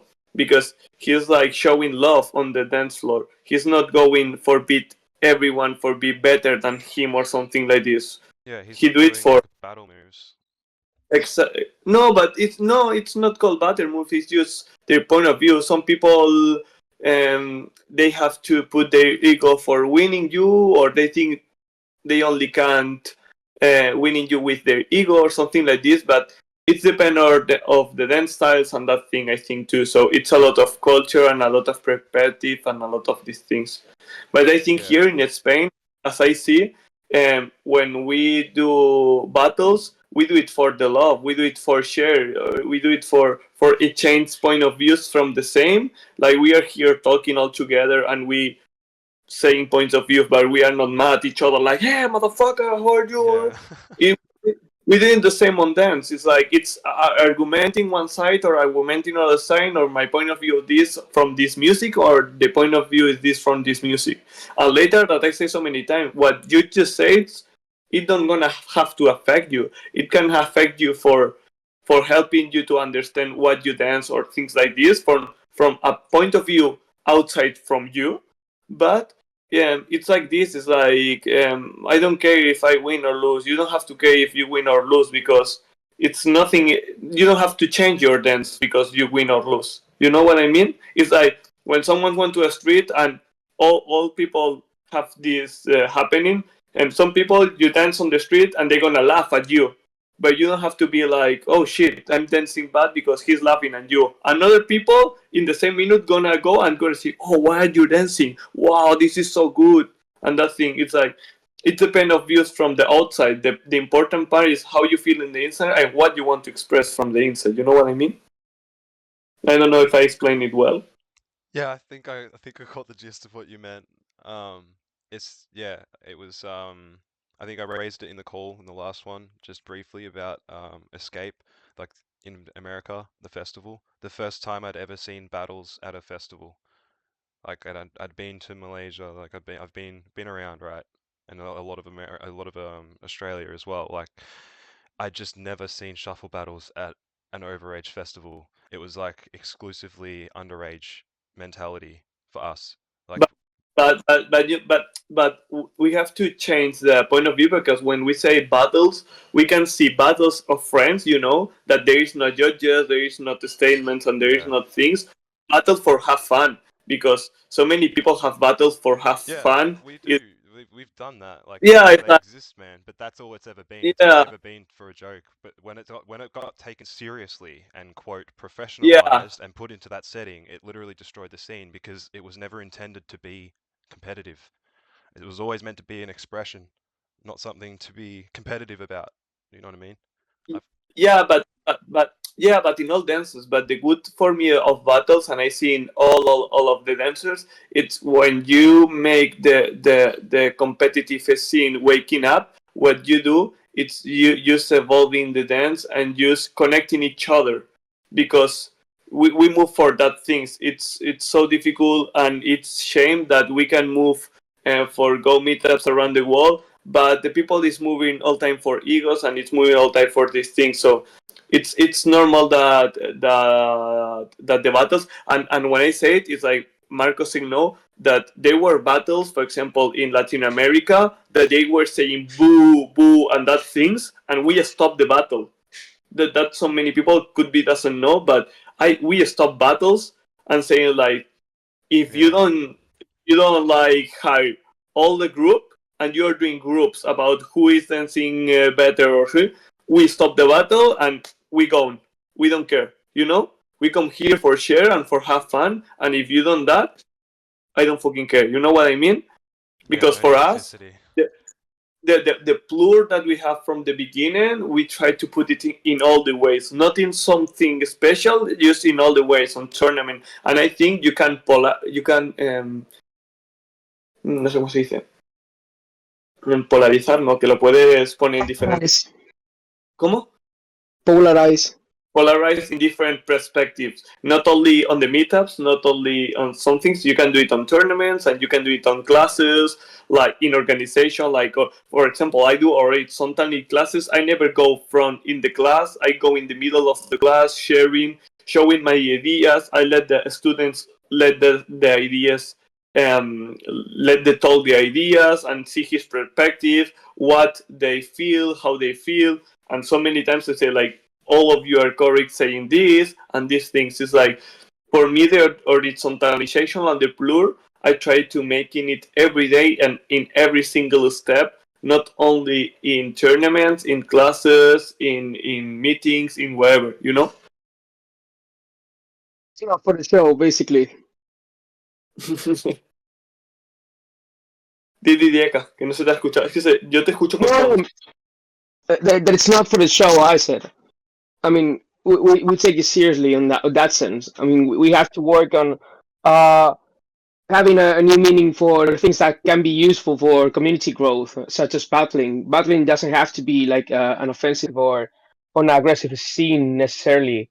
And as Xhufflis said, I mean, it's something that we can use, and in fact, it should be used as something good. If we can, and if we can build it around respect and around sharing, not around competing and taking it like absolutely seriously and being toxic at each other. For sure. I mean, it's why we're hosting the call. Like, it's why we're cutting shapes in Shuffle Timeline. It's why we want to talk about your history, learn from shapes.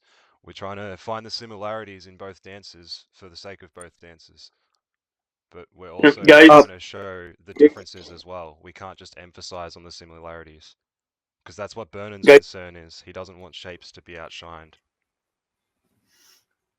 Guys, I have to go, okay? All Because right. I have to work, okay? Yeah. Thank you for all. Yeah.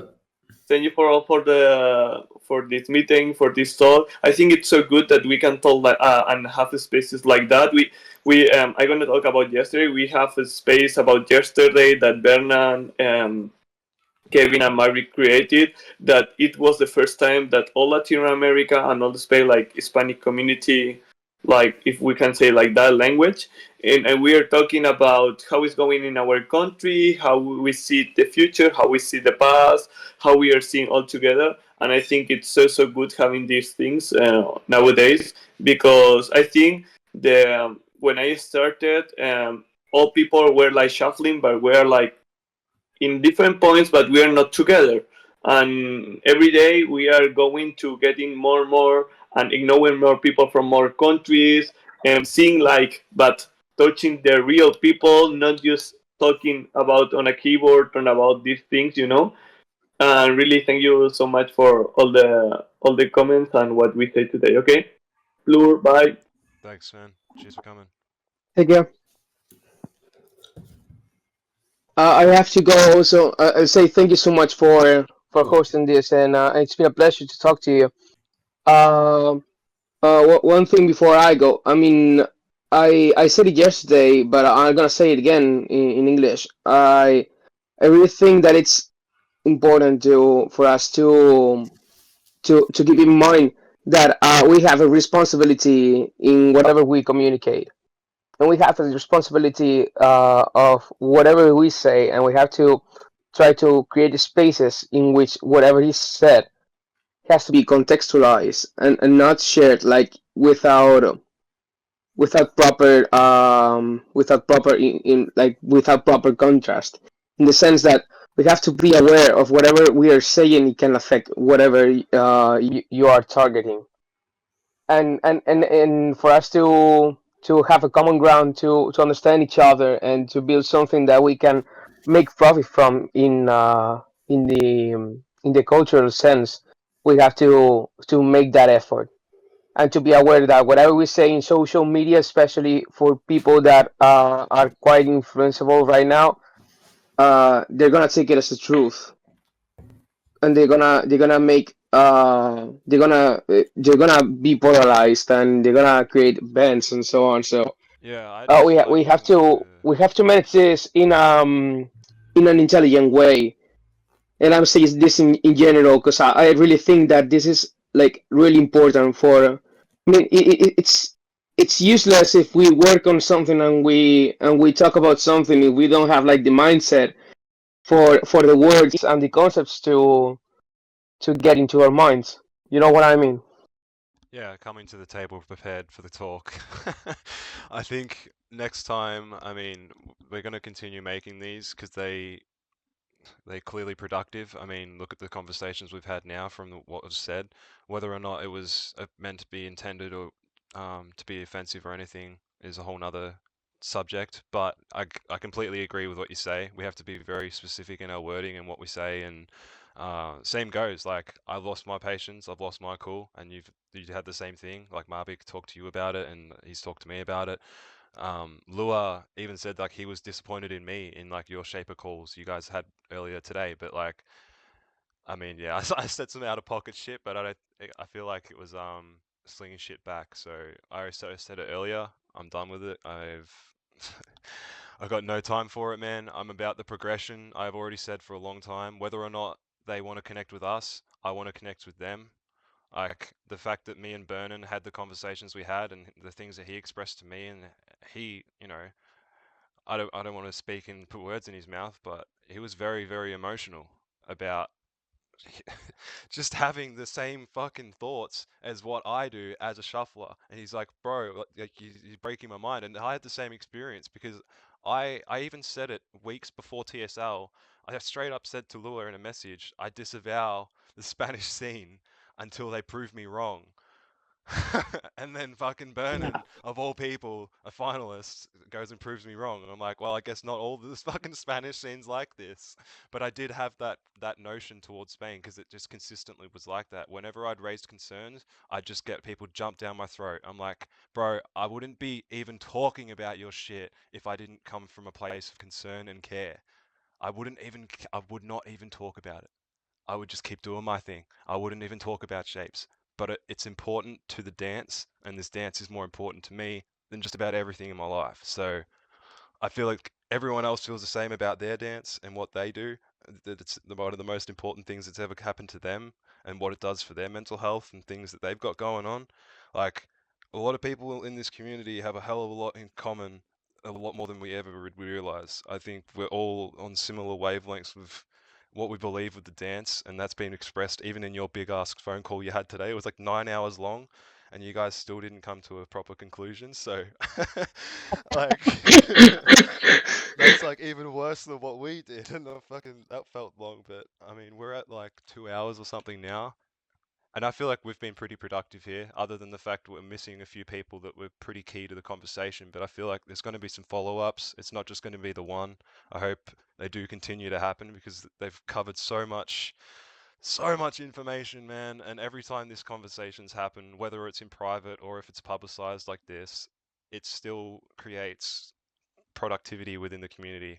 Whether it's positive or negative, it creates a buzz and it makes the community move and talk. So on that note, I'll be back. It's And necessary I'm gonna sign before. off. Yeah, sorry, bro. No, I'm sorry to interrupt. I meant I think that this kind of conversations are necessary before we bring discussions to the public sphere. Because all the noise that you can make in the public sphere, just talking things up before, just like commenting things in between the community, it just makes noise, and it's like a far more worse way of communicating than just getting to the table and saying, hey, what happened. Yeah, I think it was a You know, reactionary. it's the other way around. I mean, we had to Yeah, go to the table, we talk, and then you make conclusions in public or whatever. But we have to talk first, and not like address each other on Instagram, whatever, yeah, bro. saying That's whatever you think, because it's another. basically opinion and shite, and it's like it Yeah. doesn't come to any point. Exactly. Marbiik said it about the video he made about Australia and the UK, about my comment, and he said, yeah, it's justified. In reading it back now, it makes complete sense to him why I felt the way I was. But this was a reactionary response to being ghosted for 2 years. So, like, it was not necessary. It's nothing personal, but TSL just happened to land around the same time we were going to start talking about certain things, in terms of like style biases. But on that note, I'll be back and I'll let you guys keep talking.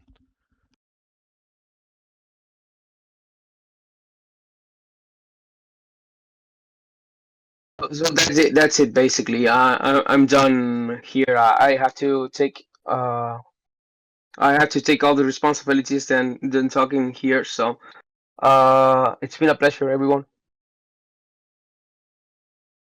Just take good care. And well, God is not here, but say bye on my behalf.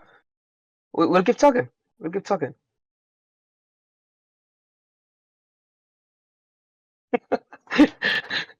Bye, everyone. Say.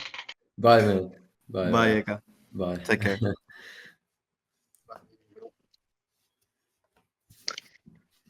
Yeah, we have to think about that impact that some people have. And also this is happening to other communities, not only to the shuffle and this. And the commercialized makes a lot of daño. I forgot the word. Damage. Damage, exactly. And right now, for example, it's happening that Mata Stefanina is giving classes and earning money from teaching waving, animation, popping, and so on. And then comes the guy that get like, really mad, really pissed off, and can't stand that situation anymore. That he's like trying to reach this guy and tell him, please stop doing this shit because we know you, and he keeps on doing it. So it's normal that a guy comes in public and say, I'm tired of this motherfucker, like this. Like not even caring about the words. Like, bro, I'm really tired. Also happened in Spain with Isaskun and the light feet scene. It happens when there comes somebody who wants to benefit or is like taking advantage from something. It's like, bro, you have to give respect if you want to live from this. Yeah, that's so Yeah. I'm back now. That's the Yeah. point we've always made. And that's the point I think I mostly argued in the video in the first place was, yeah, you're going to call yourself a professional and sell these things, be professional about it. And that's, I think both sides have argued this point, say shapes and shufflers. Exactly. Yeah. I mean, like And everyone here's on the same page. Who knows?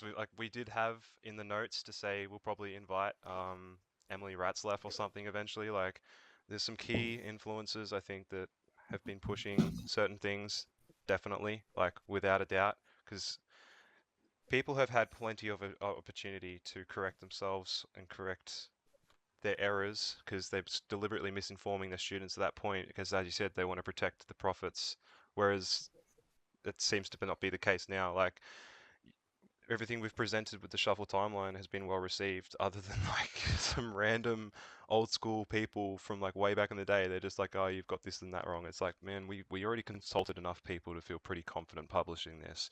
If we get proven wrong, we'll go back and change things. But until that happens, like we're just going to run with what we know and what we've been provided.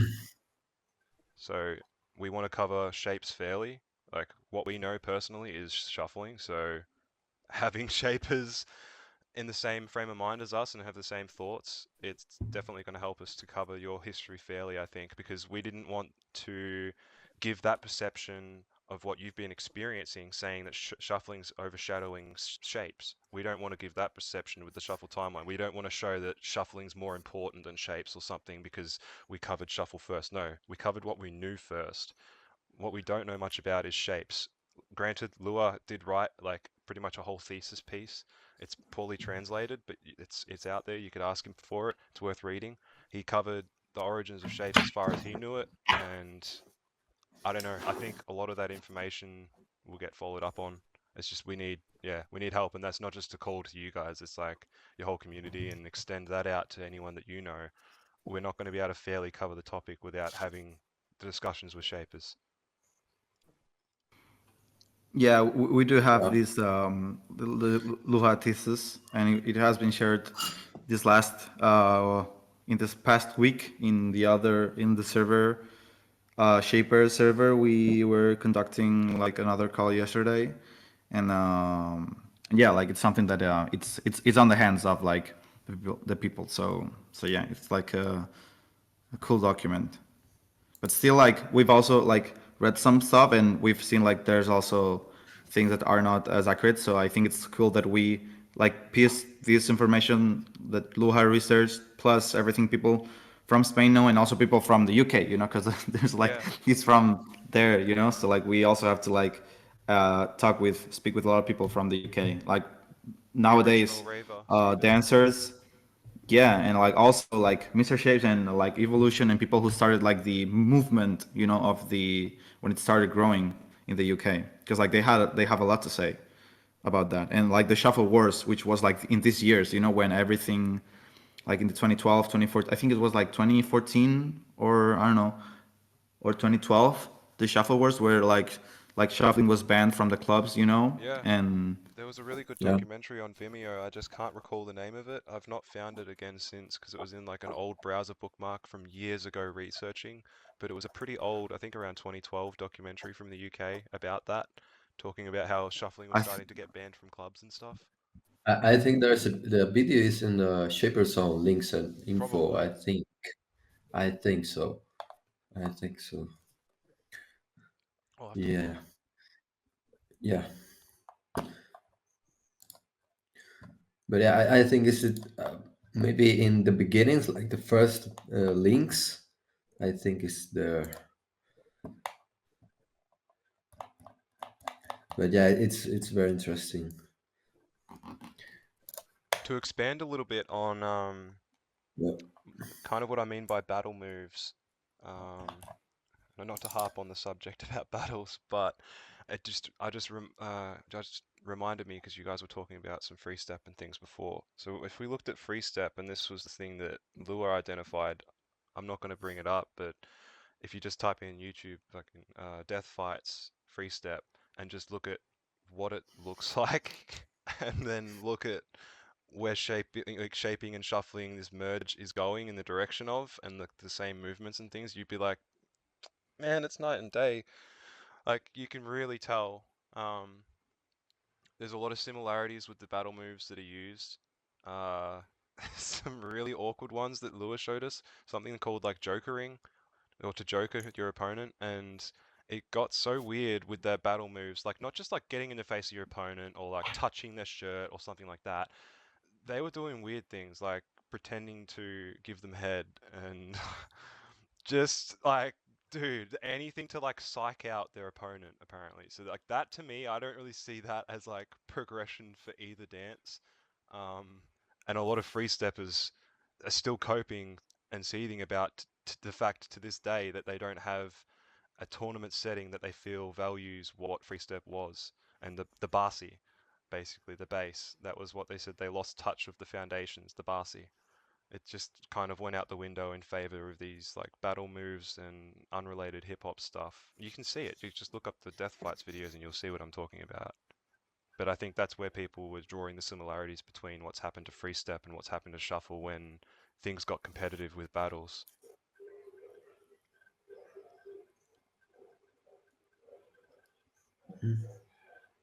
Okay, how was Changes this said in the thing you said chat, about free step? Death Fights.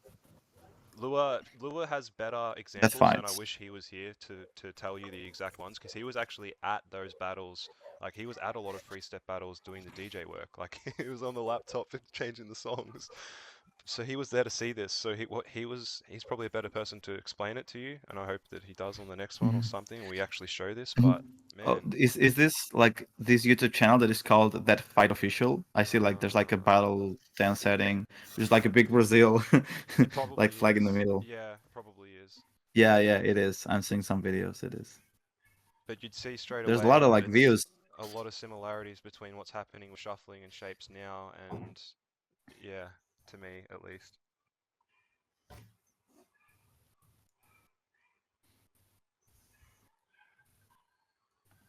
Hmm. Yeah, I think that like having battles in the shuffle scene, uh, like adds a component to the dancing that is very particular about battling. Because like me, for example, I don't dance the same way when I'm in a like in a battle like dance floor, you know. versus when I'm at a festival or just like dancing at a meetup or in a dance studio, you know, because like there's like a whole setting, like a whole like audience. You're like you're like dancing with someone, and there's like judges, you know, so it's like a whole like setting that it kind of like sets the mood for like how you're gonna dance, you know. Obviously there's people who still do their own thing. I've spoken with dancers that they say like when I go I just like from other styles I just do my round and I don't even care about like what the other dancer is doing. I just go do my thing and I don't even try to like kind of like have this like battle attitude, you know. They just like go do their round and that's it. And I've seen people who bases their round a lot in like going like to the opponent's face and like facing them like really close or like relating to moves that they have done before and like actually like trying to like kind of like answer very like literally, you know.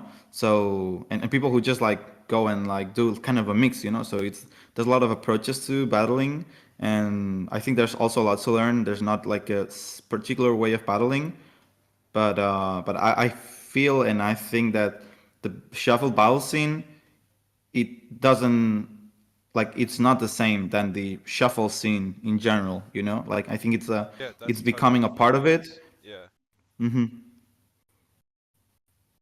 that's the Yeah, point. Yeah, but two also totally different worlds. Sorry. yeah, and I know because like I know since like battling is not part of like the shuffle culture, I get that it's like very weird for a lot of dancers, mostly who dancers from older generations, because battling was not like a thing that was like even a thing, or when it started it was like weird. Like I spoken to BigMilan like a couple of days ago and he was like why would you even want to battle someone, you know, Yeah. like which is like dancing, like we just shuffle because like we want to dance. And Hmm. I totally get that because like shuffling is like a like something that it was danced in your raves just to like have fun and just like dance to the music. So like there was no reason to like battle someone, unlike other dance cultures like breakdancing, you know.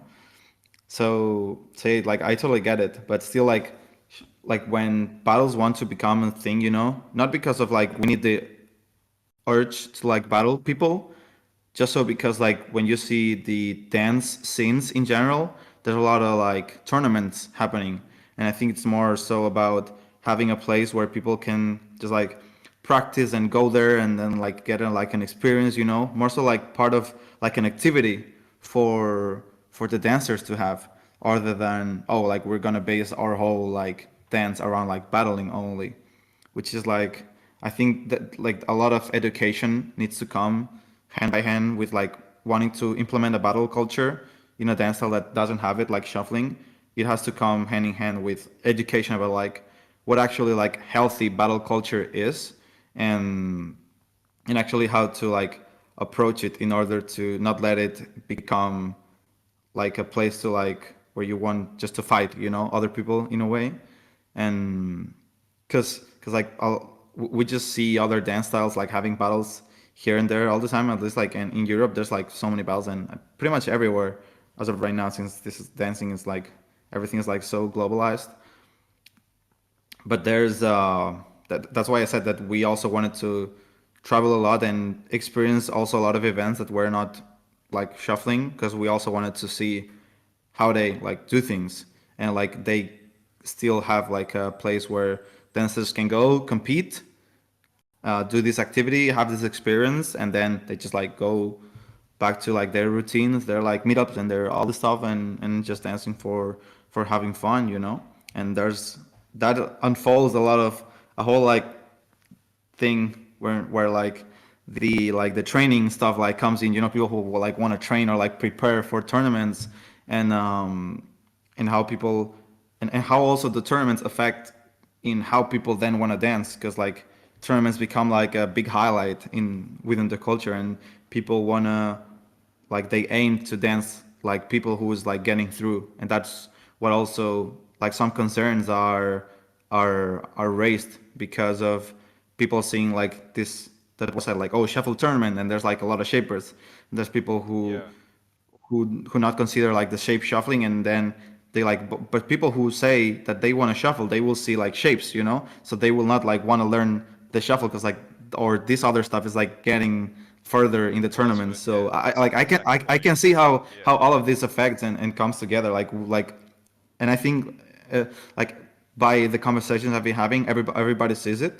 But I think it's just so like we need to like talk about it and actually like educate ourselves and also like everybody like together, you know, because we also don't know everything. Still, battling and shuffling is like a really young thing in Spain. We have been doing it for like a lot of years now, but it's still like we are so young in battle culture. So I think we have to learn like all together and move forward and don't try to have this like battle scene just try to dictate everything. Like we have to be able to like just like get outside of it and be like, guys, this is just like the battles. Like this is one day only. Like this is just one day. Like, you know, that doesn't even speak about like who you are as a dancer or you being better than everyone. You can just have a shitty round and someone else can be like have the best round of their life. That doesn't mean that this first dancer is worse than the second, nor like the other, nor vice versa. This is just like one round, 1 minute doesn't speak for your whole like dance career, which might have been years. So this is very important. I think just more conversations like we're having now with like between not just between communities, but I don't call myself an OG. It's something that's put onto me. But people I would consider OG, like you said, you spoke directly with Milan. It's good that you did because yeah, I wish he was here now. Unfortunately, he couldn't make it. But he did say he was going to pop up on one of them, so he was looking forward to that because he was also expected on the Shibugan show, and then that just stopped. So no one's ever really been able to hear the follow-up from Milan, and the reason that I invited him to be on was because Edith from New York, and she's considered to be a major leader in the US scene period, she asked, can we get his modern take on not just battles, but the scene now? Like, what does he think these days? Because the video I posted was from 2008, and people are like comparing it saying, oh, I'm posting about TSL. No, I was posting about battles, period, and the culture of what it was like in 2008. And I think Edith was one of the only people in the comments that bothered to fucking notice that. Because she said straight away, she's like, the battle culture in 2008 was pretty toxic. Can we get an updated take of what he thinks of today's scene? Because it was a hell of a lot different. But if we don't learn from how things were then, like you said, you'll make the same mistakes that have already been made before them. Like, it's pretty easy to identify parts in history where things went kind of off a cliff. I think we can all universally agree that LMFAO didn't represent the dance well, but they did have a net positive impact on bringing eyes to the dance and bringing new people to it in general. So I don't hold the grudge for those reasons, and I've had a lot of new shufflers that found shuffling through them come to me and want to learn Melbourne, and that's I do fuck with that. I just wish that it had been correctly represented or at least sourced as to where they got it when they first did it. But these are the things that we have to live and learn from, and if we just overshadow the history because it's something of the past. Like, just because it happened 10 years ago doesn't mean it's not relevant today. I mean, we're literally approaching the 2030s, and I feel like the world now more than ever is pretty fucking close societally to what the world was like 100 years ago. Like, obviously not technology wise, but culturally, there's a lot of the same things happening now and the same arguments that were happening right before we had massive global conflicts. And we're in the middle of global conflicts at the moment. So history repeats, and it will consistently repeat if people don't choose to learn from it. If we just erase the history and burn the books like certain people did, then how will we ever learn from it? How will we ever know where these things came from? Like, we've got to respect all, not just the new. Like, and it's not just, as you said, battles aren't the be all and end all of shuffling. They shouldn't be held up as like, this should be the standard for shuffling and this is what says goes type of thing. But a lot of people do hold it in that kind of light. It being a judge, especially over multiple tournaments, does make you have legitimacy in a lot of the public's eyes. Some more. So Autumn, she did that story asking the community who would you have speak for your country? So I replied with not just some people from Australia, but some people that I feel would be pretty representative of some of the scenes that I've visited. Like for instance, like Malaysia. I'm like, well, these are usually the people that would be the spokespeople for that, and I feel that would be, qualified for that.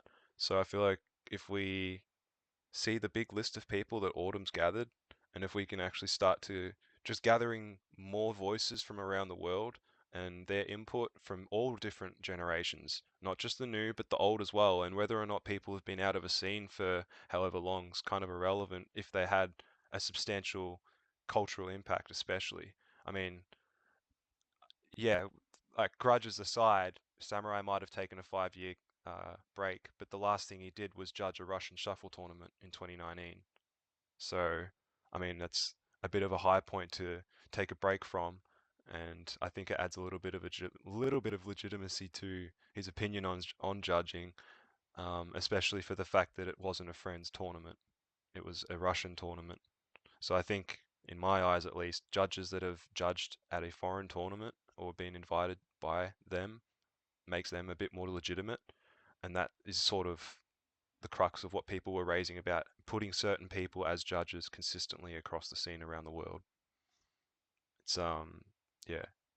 I'm glad that you can see where this quote agenda, because everyone's acting like for the even for some of this call, everyone was talking sarcastically about it. But here we are. What? How long? What time is it?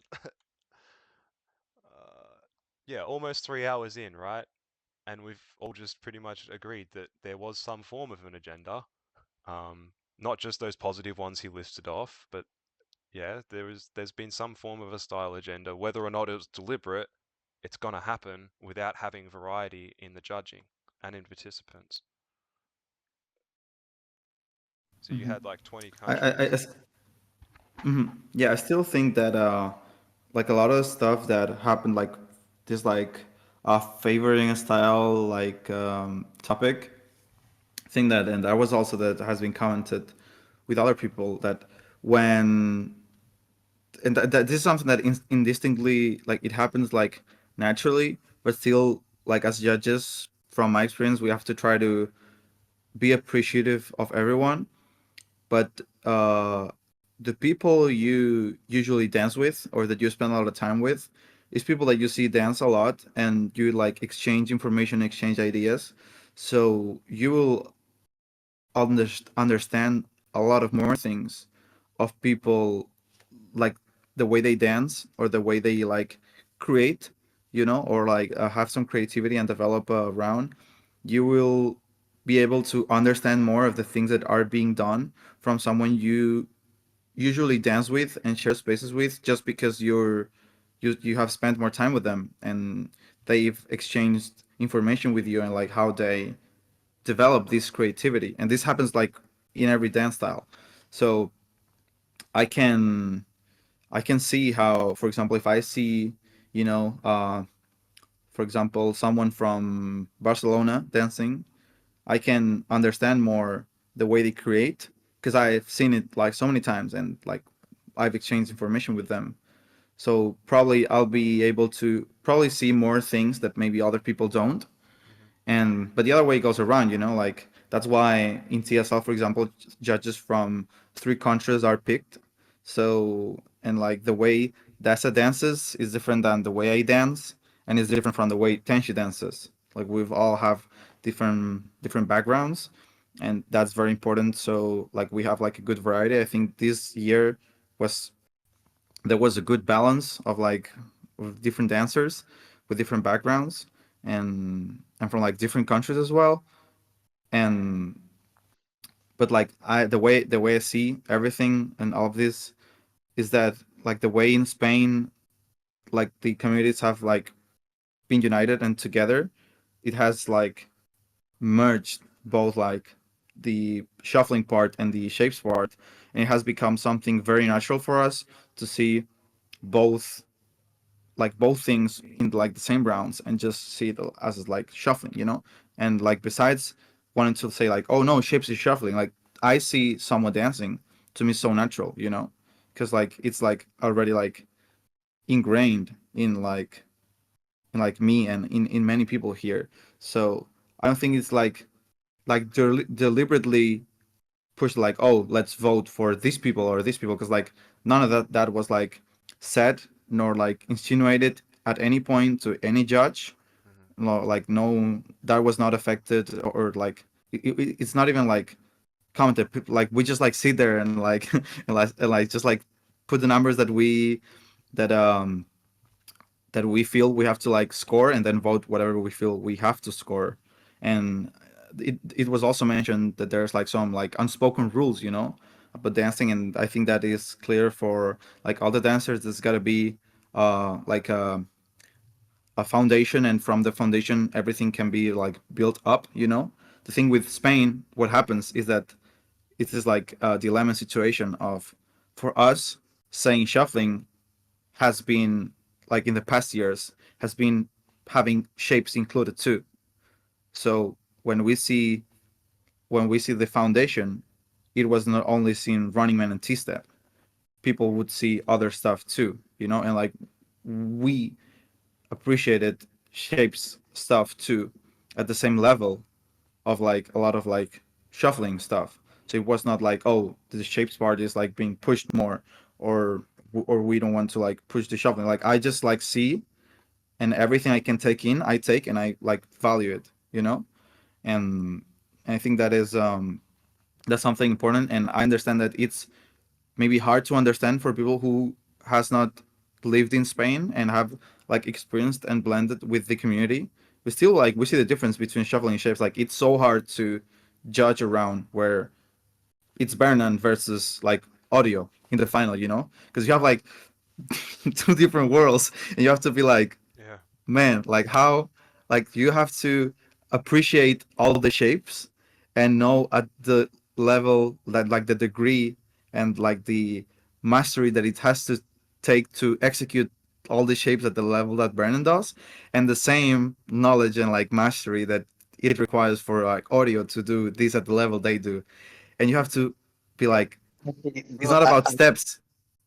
bro, I want to say something about this. Somebody write something related to what you said, and it's that many people are like doing other styles within their shuffle, but when it comes to judge, who are really like prepared to judge these styles. For example, if somebody is using crump, somebody is using hip hop, somebody is using, the judge is really capable to judge this style, knows enough to see like, wow, he's mixing those styles really good. That's also a good point. If people start mixing styles, I think they should know. And if they use it in battles, exactly, the judges also should know. Not because you do like something that looks like cramping, oh, he's doing cramping. No, you know, that's it. It was something that somebody wrote on the comment section, and I wanted to point it out. Sorry, Marbiik. No, that was great. We got a request Yeah. to speak.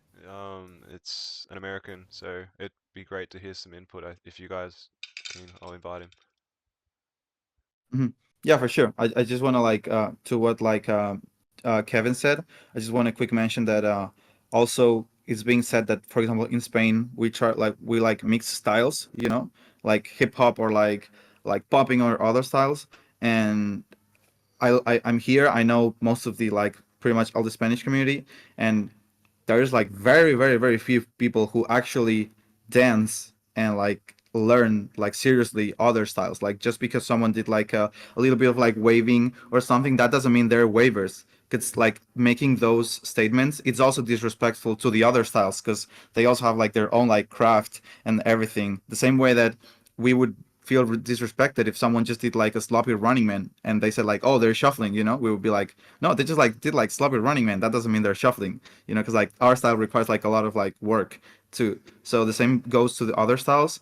And I also think that the way a lot of like people in Spain started working is that we've like tried to like bring in dance concepts, like general dance concepts, not like other style steps or things. And the way you start applying these concepts, you start growing as a dancer, and the style develops within style, whether it's like the shape side or the shuffle side, and things start looking different. But that doesn't mean we're like mixing other styles, or that we are doing all styles, or that we are dancing all styles, because like there's no like all styles is not a dance style. You know, those are like specific like events that are like all style events where you can like bring any style and like it's like all in it, you know. But yeah, I think that it also needs to be like it's important that people who say that, oh, they're just like mixing styles, that's not pushing the like shuffling forward, or like moving, like yeah, just like pushing. I think that also needs some like acknowledgement of like, okay, what you say they're doing. And just because like one or two people, for example, D1 KM, they do dance hip hop and they practice like hip hop and they take classes and they go to the balloons and they go to like dance events and participate in hip hop. The way they dance and mix it is like them, and they are like a good example of mixing shuffle and hip hop. But that's just them. Not everybody does it. And just because one or two people do it the way they do it, that doesn't mean that the rest of the shufflers slash shapers in Spain, if they do something that doesn't look like the basic stuff, it's also like adding like hip hop or another style. So yeah, I think that is also something that we have to acknowledge and pay attention to. Yeah, thanks for letting me hop in. This is 802. So I'm from the Northeast US. I'm like 400 kilometers north of New York City and like 120 kilometers south of Montreal. I'm very northeast. So the point I had made about the different styles, it was in the FreeStep judging section, where just a quick look at those FreeStep videos, I saw definitely a similarity that I see in a lot of the North American battles, where people will mix in like definitely like hip hop styles is something really popular around here because it's North America. And it's not just the fact that they're mixing in other styles and getting rewarded for it.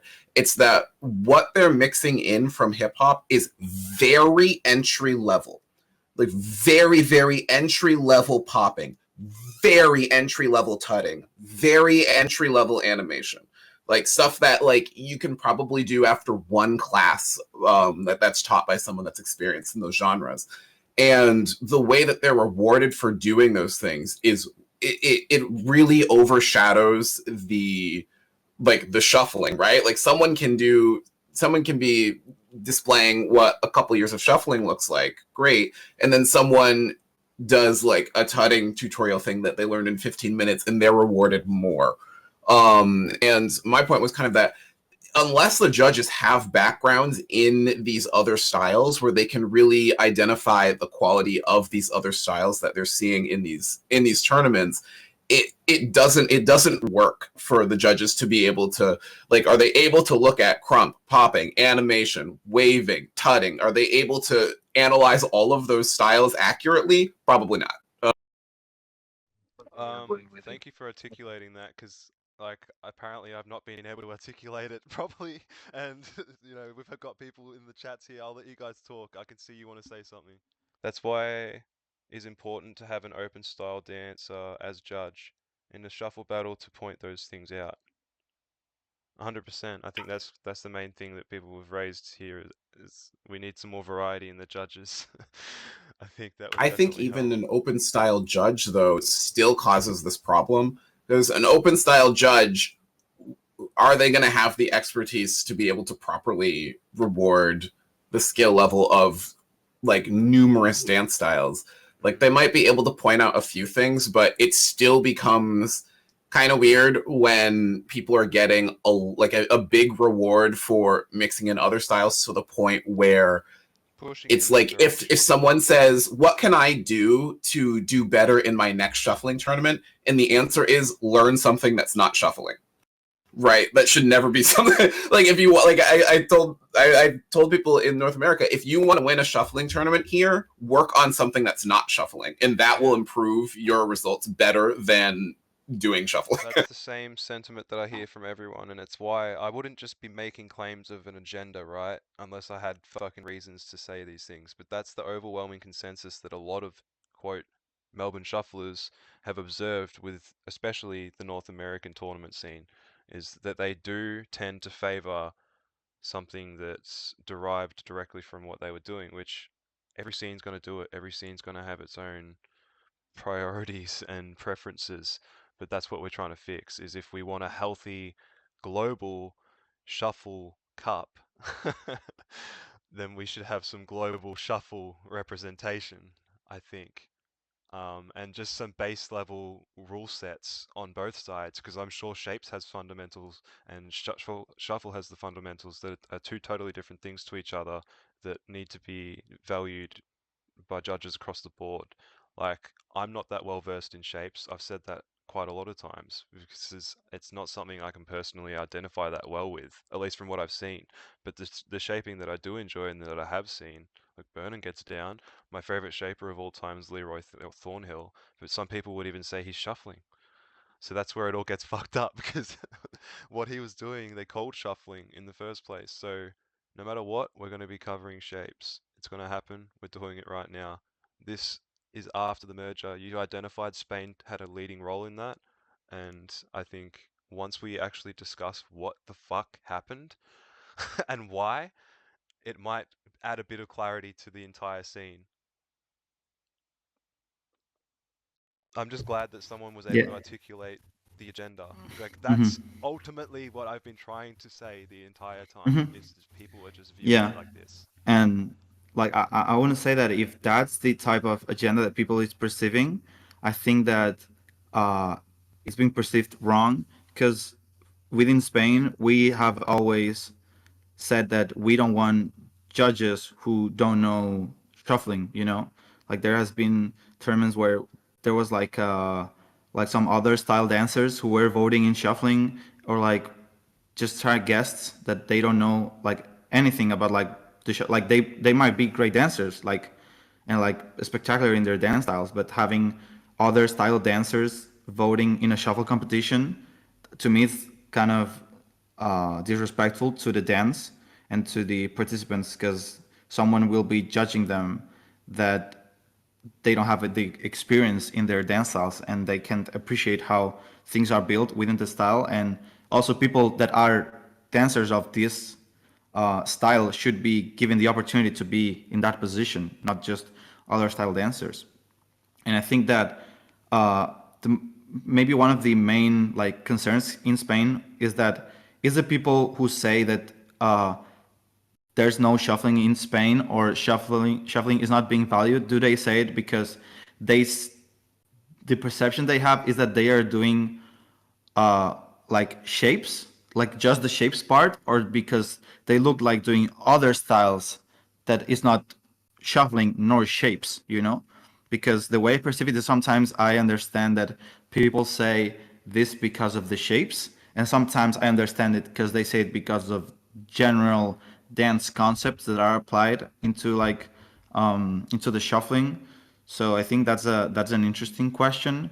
And yeah, because like, can you elaborate on that, Gara? Like, what is this like the agenda that you say, or like this like style favoring? Is it because of the shapes, or because like the other It's not dance? necessarily shapes. No, it's not necessarily shapes. It's just people perceived it as shapes was the dance, having that dominant culture or that dominant style at TSL particularly. But the overarching agenda is pushing shuffling in directions that aren't shuffling at shuffle tournaments, right? This is meant to be a professional shuffle tournament. And if people are throwing foundations out of the window in favor of other things for quote innovation or evolution, it's not. It's just like literally like grafting something onto a different tree. It's not innovating and it's not evolving a branch. Do you know what I mean? We've got branches multiple. We can see the visible trees. It's just grafting a whole different thing to it, and it's got no real place. As you said, it's disrespectful to the culture if you were to bring a crumper judge in to do it to judge a shuffling tournament. But is that something that's required when we've got people that are putting crumping in shuffling tournaments and making it a major part of their shuffle? That's where it's like, well, are we qualified to be judging them on that entire segment? And should they even be doing it at that point? So these are like, I think, the basic groundwork as to like how is it that Russia and China have operated shuffle battles for so long without controversy? Do you know what I mean? I am asking this question genuinely because I don't know the answer.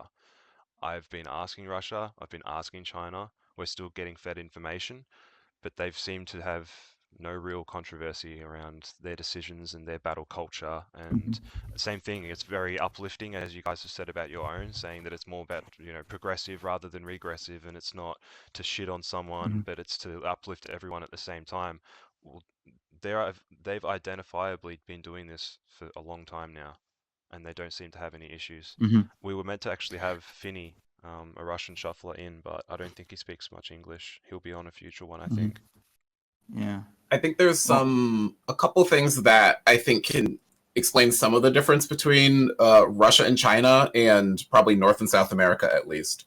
Russia and China culturally are much more respect authority, right? Like it, especially when you compare it to the West, they're very much so respectful of authority, and kind of authority says this, that's what goes. So whereas in like the whole point of the United States is fuck authority, is I don't like what you said, I'm gonna go do my own thing. That's the entire point of this country. So there's a huge difference there, where I think people in at least North America, if they think something a judge said or whatever is unfair, I think we are much more motivated to go out and say, hey, this judge sucks, or whatever. So I think there is that. Something I've seen, I've never seen a Chinese shuffle video ever, or like a tournament video ever from China. But with Russian videos, it seems very much so that some of the music they dance to, or at least the segments of music they dance to, lend more to only shuffling. And if you watch North American tournaments, I think part of the reason why you're able to put in so many extra styles into these rounds is because the rounds are really fucking long, and half of the round is a build-up to the drop. So if you give people, I think part of some of the reasons in tournaments why you can get away with being rewarded for not shuffling, and why you have so much time to do not shuffling, is because the rounds are long enough. And half of what you're dancing to is a build up, so you got to figure out something to do. But and then when it comes to like tricks and stunts and stuff, I think the audience is probably more likely to respond to really big movements, because you can't really see the feet all the time if you're in the audience. So when you see someone do, like, I don't know, a flip or whatever like that, it's like, whoa, that's really cool. Love that. But so if you take battles in North America and you shorten them, be like 45 seconds max, 30 seconds max, and you only have them dance to like a drop or something like that, I think you're going to push people toward only being able to shuffle, because if you do other stuff, you're not going to shuffle at all, and then you should instantly lose.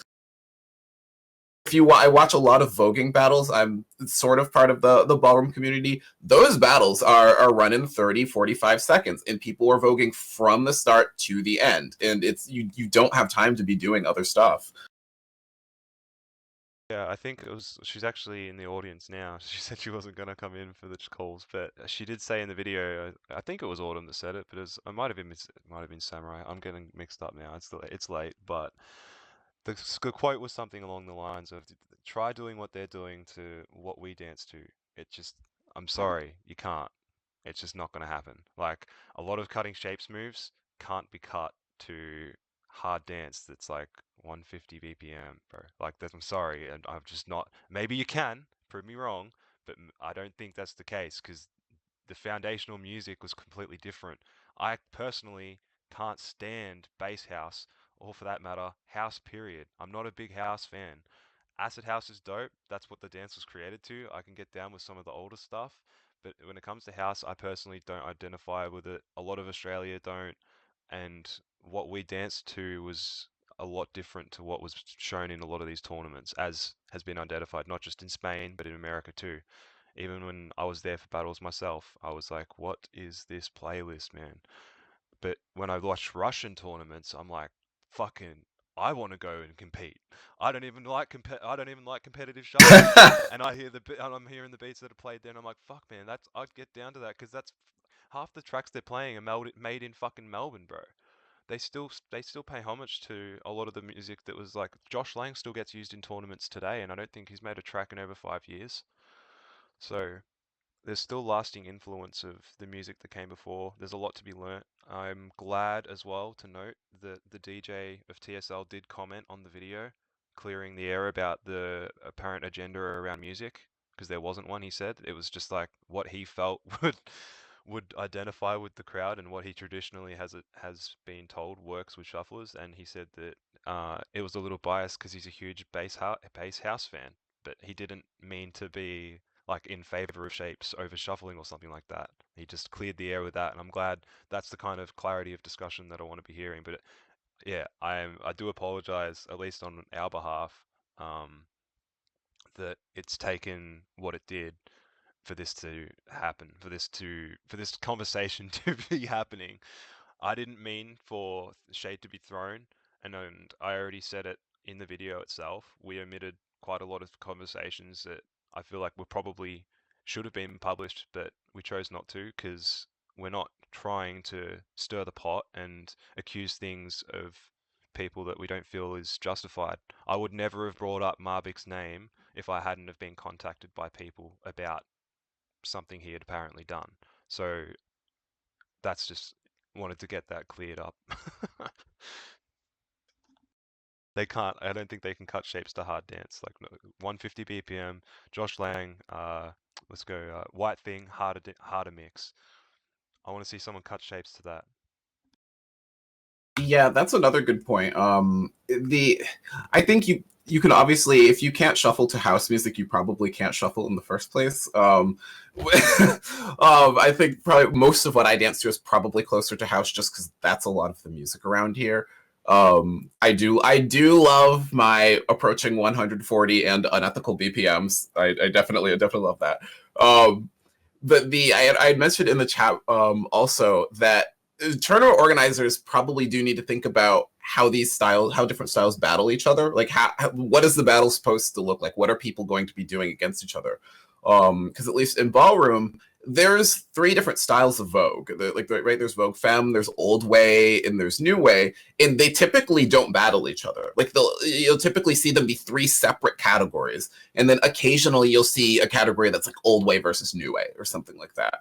And then even within those categories, or I guess it's mostly with the Vogue Femme category, there's even subcategories in there where you'll see so the ballroom community, it's like an LGBT thing mostly. So there's a category for gay men, there's a category for women, there's a category for trans women, right? There's even separate categories for genders within that. Because that's taken into consideration. How are these people going to interact with each other in a battle?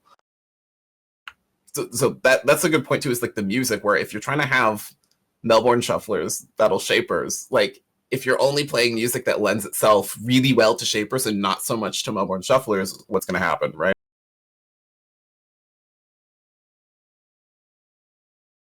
Kathleen just said in the chat, reminds me of the battles in Montreal splitting shaping and Melb shuffling. Yes, yeah, the Blackfire crew did do that, and they have different categories for shapes in Melbourne Shuffling. I'm actually interested, considering Bernan's takes we've had back and forth. I mean, I might even put them at the start of the video. Who knows? Like, just to give a little bit of context. I'll probably go back and record and see which ones we want to like publicize at least. Not everything, but if you don't want to, but because you did say some pretty personal stuff, and I'm not just going to be putting people's shit out like that. But yeah, if we want to do publicize some of the conversations we have, I feel like you could probably weigh in on that topic, because I think you and a lot of your friends both feel that they probably should be in 2 separate categories. Even if they're both called shuffle dance in certain different regions of the world, you do feel wholeheartedly that they value different foundations and core values. I mean, if you want to expand, Bernan, sorry. Sorry, make the question again, sorry. Do you think shuffling and shapes should be in separate categories? Yeah, sure. If that's the question, yeah, of course. Yes. For me, yeah.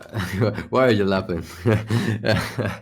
Yeah, and I will explain why. Because I mean, different music, different groove, different foundation, different vocabulary, different context, maybe some sharing culture, because rave culture, EDM, electronic dance music, okay, but the rest is all different.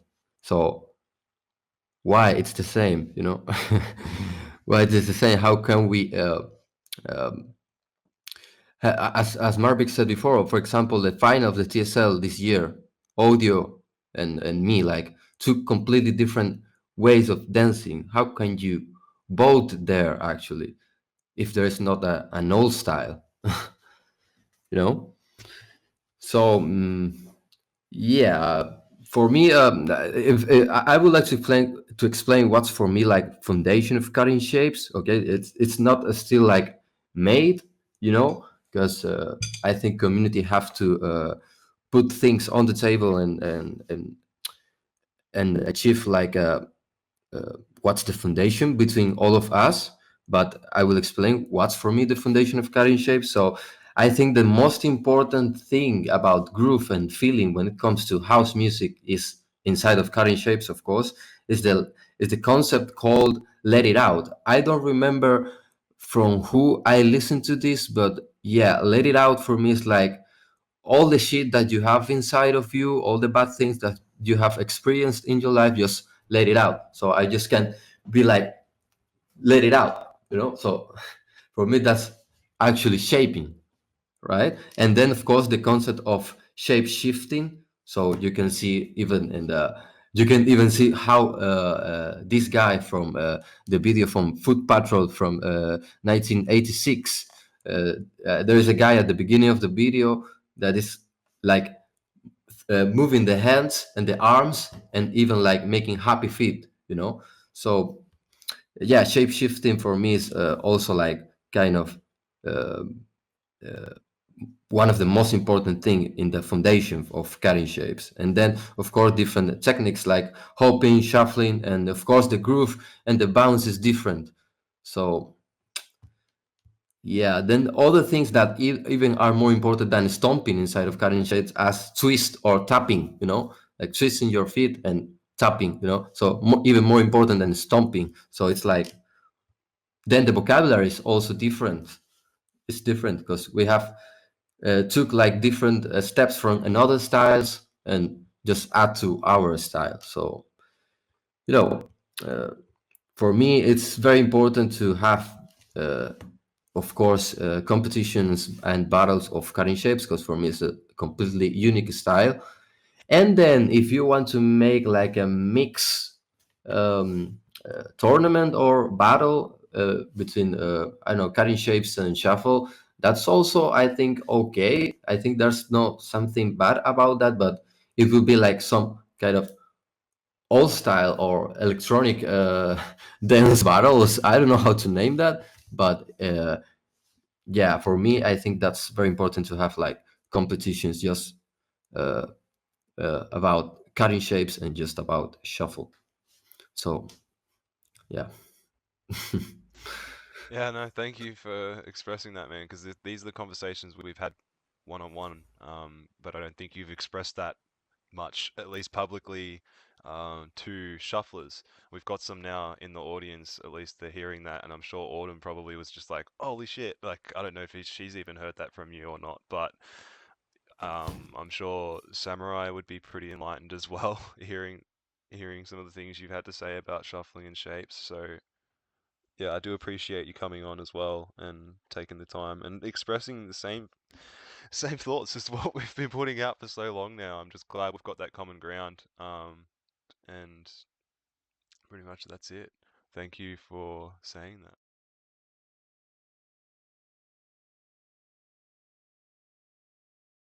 So yeah, I think that's important. That's an important thing to understand that foundation is the most important thing to understand and name a dance. You know, so foundation is like the first brick of every dance, right? So if the foundation of shuffle is different from shapes, so where then is the question? When is the question I there? feel like then if, I mean, you could also, for argument's sake, you could also hold all three tournaments. You could hold a tournament for shapes, you could hold a tournament for shufflers, you can hold a cross battle tournament have a Yeah, shape versus also. shuffle. Yeah. Do also, but I think it'd be pretty important to have representation for both styles in their own categories, like you said.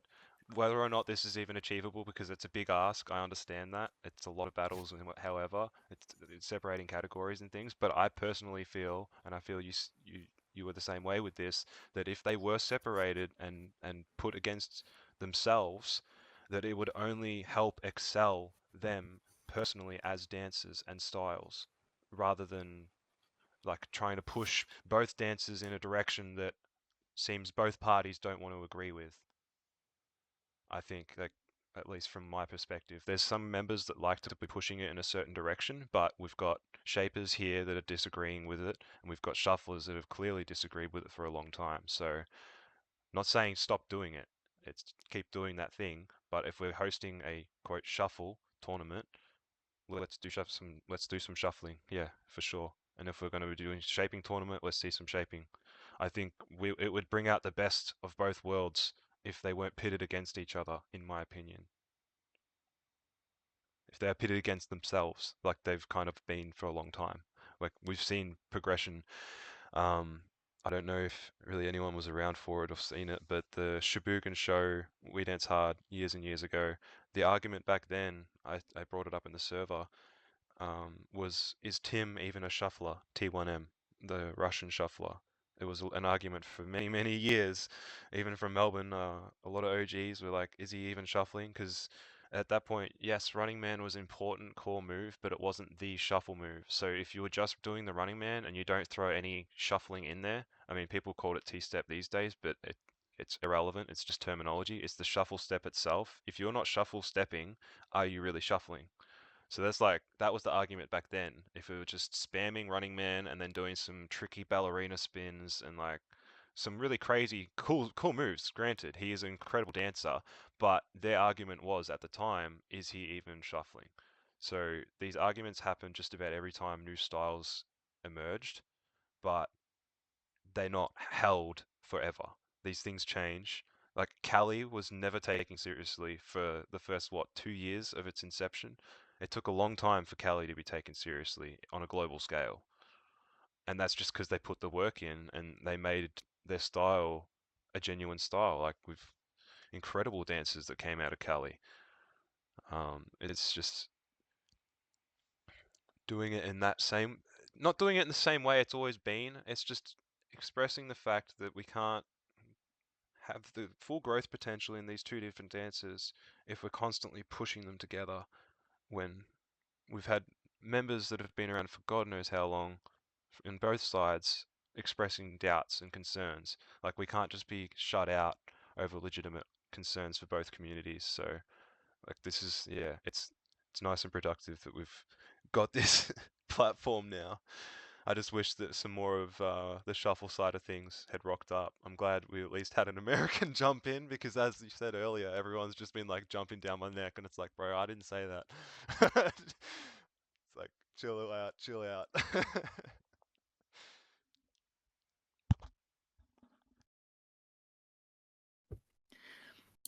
Yeah, I think like the TSL matter is that there has been, like as we said, like everything together, and it has been like shown to the world like shuffle tournament, when there's still a lot of discussion on like, is like shapes considered in shuffling, you know? And so like I totally understand when like when this topic is brought up. And I think also something beautiful about TSL, because it's also being held in Spain, is actually being a tournament where these both dances meet, you know, and are together. And I think that's also something that caught a lot of attention in the first place, because you wouldn't see just like only shuffling or only shapes. You would see like a bit of everything, and like people just going back and forth and having like this like cool show in a way, you know. And I think that, and I'm agree, because like now, as like I've mentioned, um, in these days, like I do see like the differences, you know, and this has come from a lot of like maturity in the style, mostly on shuffling. You know, I've also been shaping for many years, but I consider myself more a shuffler than a shaper, because I spend more time like with shuffling, and it has come like this was like in my head like starting to like being questioned because like I'm maturing more my shuffling and I'm like the things I want to do in shuffling or like the core elements are not the same than shapes, you know, that when I do shapes, not that you can't combine them and you can do like a really cool round or have a tournament where like both styles meet because there's so many people who have been combining the styles for like years. And there's people like really skilled at that, and that is like something like really cool. But I do see how it could be like super good for the community to have combined like mixed events, also like individual events, like just like shuffling, like the part of like Melbourne and like the styles that came after it, and also like the cutting shapes part. And because also this will allow to have more progression on the styles, people being able to develop focusing only on some stuff, and then if they want to like mix a lot of stuff, they can also have the spaces of like one TSL, for example, if it's like the format remains the same and it's something that is where like shuffle and shapes are allowed. I think TSL is actually like a dope ass event for this kind of like tournaments, you know. I understand like where the issue comes from as being like promoted as Shuffle World Cup, you know, and I was there when like this term was kind of like being brought up, like, oh, we should also like name it Shuffle World Cup, you know, because like we started seeing that a lot of people from a lot of countries wanted to come, so it was like this could actually be like the World Cup of shuffling, you know, because like understanding that a lot of people here had shuffling as a whole, you know, and it was thought of let's just have everybody together and start building things that are also done as like or addressed or presented to the public like, hey, this is like something worldwide. I see the issue with the style that a lot of people have, and I agree that things have to be like talked through and like the format has to be more specific, you know, so things like that don't happen and people are like disappointed here and there, and there's like a lot of like back and forth discussion, and obviously not everybody will like we can't make everybody happy in every tournament, but still I agree that like the foundations are different, things should be more specific, and mostly when there's also like a big event like this that draws a lot of attention and a lot of people is like put like it's just like crazy, you know, like as I said, in 2019 it was like mostly Spanish dancers. In 2023 there was like a little bit of like tiny like two people from different countries, and now in this year like groups from 10 to 20 people came from a lot of countries, so it was like a big international upgrade, you know, in a sense where you would see like big groups from different countries and all coming to like to this event. So yeah, also there's just I think also TSL is being the focus of the debate because like it became something like really big, you know, and everybody's talking about it. So I know TSL is not perfect. I know all the tournaments also are not perfect, but I understand why TSL is being spoken about, you know, because it's actually something that is drawing a lot of attention. And there's still like this issue with the styles because as of right now, it's still being discussed, you know, even within the Spanish speaking communities, not only Spain, but also Latin American countries. So I think we just have to keep having conversations and yeah, moving things forward and do events. As we do events and see how things work, we also like get on a better track. It's not only, oh, let's do this and everything is solved. Actually doing the events and correcting errors event after event, this is how we will push and move forward with everything. For sure, man. I think a lot of us are on the same page now, for sure. I hope that at least the conversations we've had since people have parted get reiterated to them and they understand where our standpoints are. Like, I think Bernan's already said that like he's going to chat to some Spanish people after this and explain really what's been said, because that's what we wanted to do with this follow-up call. It's just a shame, like we've said a few times, that so many people that were meant to be here didn't show up. So, I mean, that's on them. Hopefully, with the next one, they will, because we just want to clear the air on both sides. Um, the intention was never to throw shade. It was always just to come to a point of understanding with both communities, and provide progression for both sides, really. We don't really want to even have sides in things, but it's something that needs to be identified, as we've all discussed now. So I'm just glad that the community is coming to this understanding. For the betterment of both dancers, that is.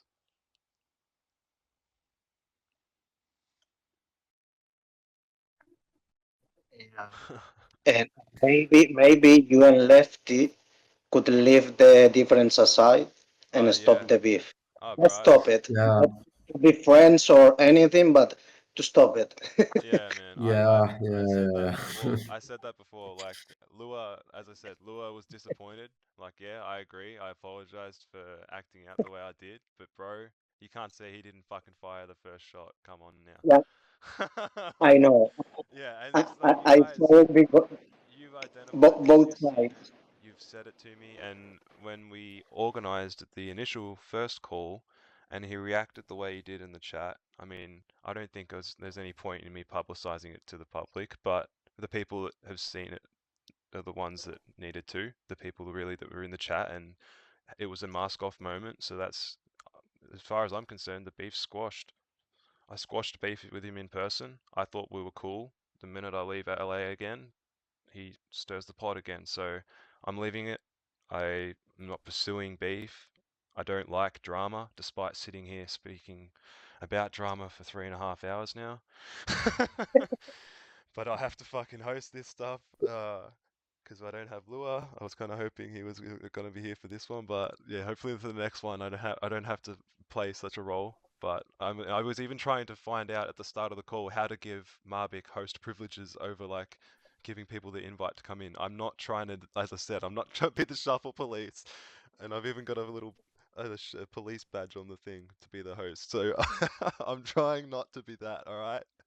Please don't perceive it that way. I'm trying to give everyone their voice. So the beef's squashed. I don't think Lefty wants his voice on our platform, and that's fine because he chose to leave. I didn't kick him. He left twice. I re-invited him even, and he left twice. He said what he said. You guys saw it, and that's that. So as far as I'm concerned, it's done. He's going to continue doing what he's doing, and that's fine. I've said that. I told him to continue doing what he's doing because it's something new. It's something else. And who knows what that's going to progress into, or if it's even something new. We don't know. But I've never shit on other people's scenes if I don't like them. I said that to him in person, reiterating the same point again. I don't have to like something to appreciate that it exists. Right?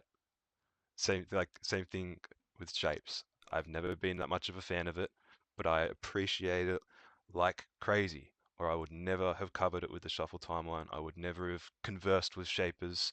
We wouldn't even be having this discussion now, because the shuffle community would have just kept doing their thing. But that's not possible when we've got people consistently merging these two dances. So it's good that we're coming to this clearer understanding of what both dances are. And I just hope that we get a continued progression in the way of showing the real evidence and the real history of both sides, showing that, one did not create the other. Both of them stemmed from two different sources, two different origins, and stemmed in completely different directions. It's only recently that they kind of came together.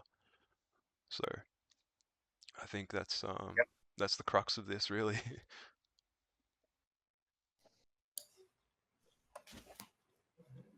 Thumbs up, yeah. Yeah. I think Autumn has her hand up, Oh, so she got her maybe hand up. Yeah, sorry. you can allow her Yeah, in. yeah, my bad. I did not see that.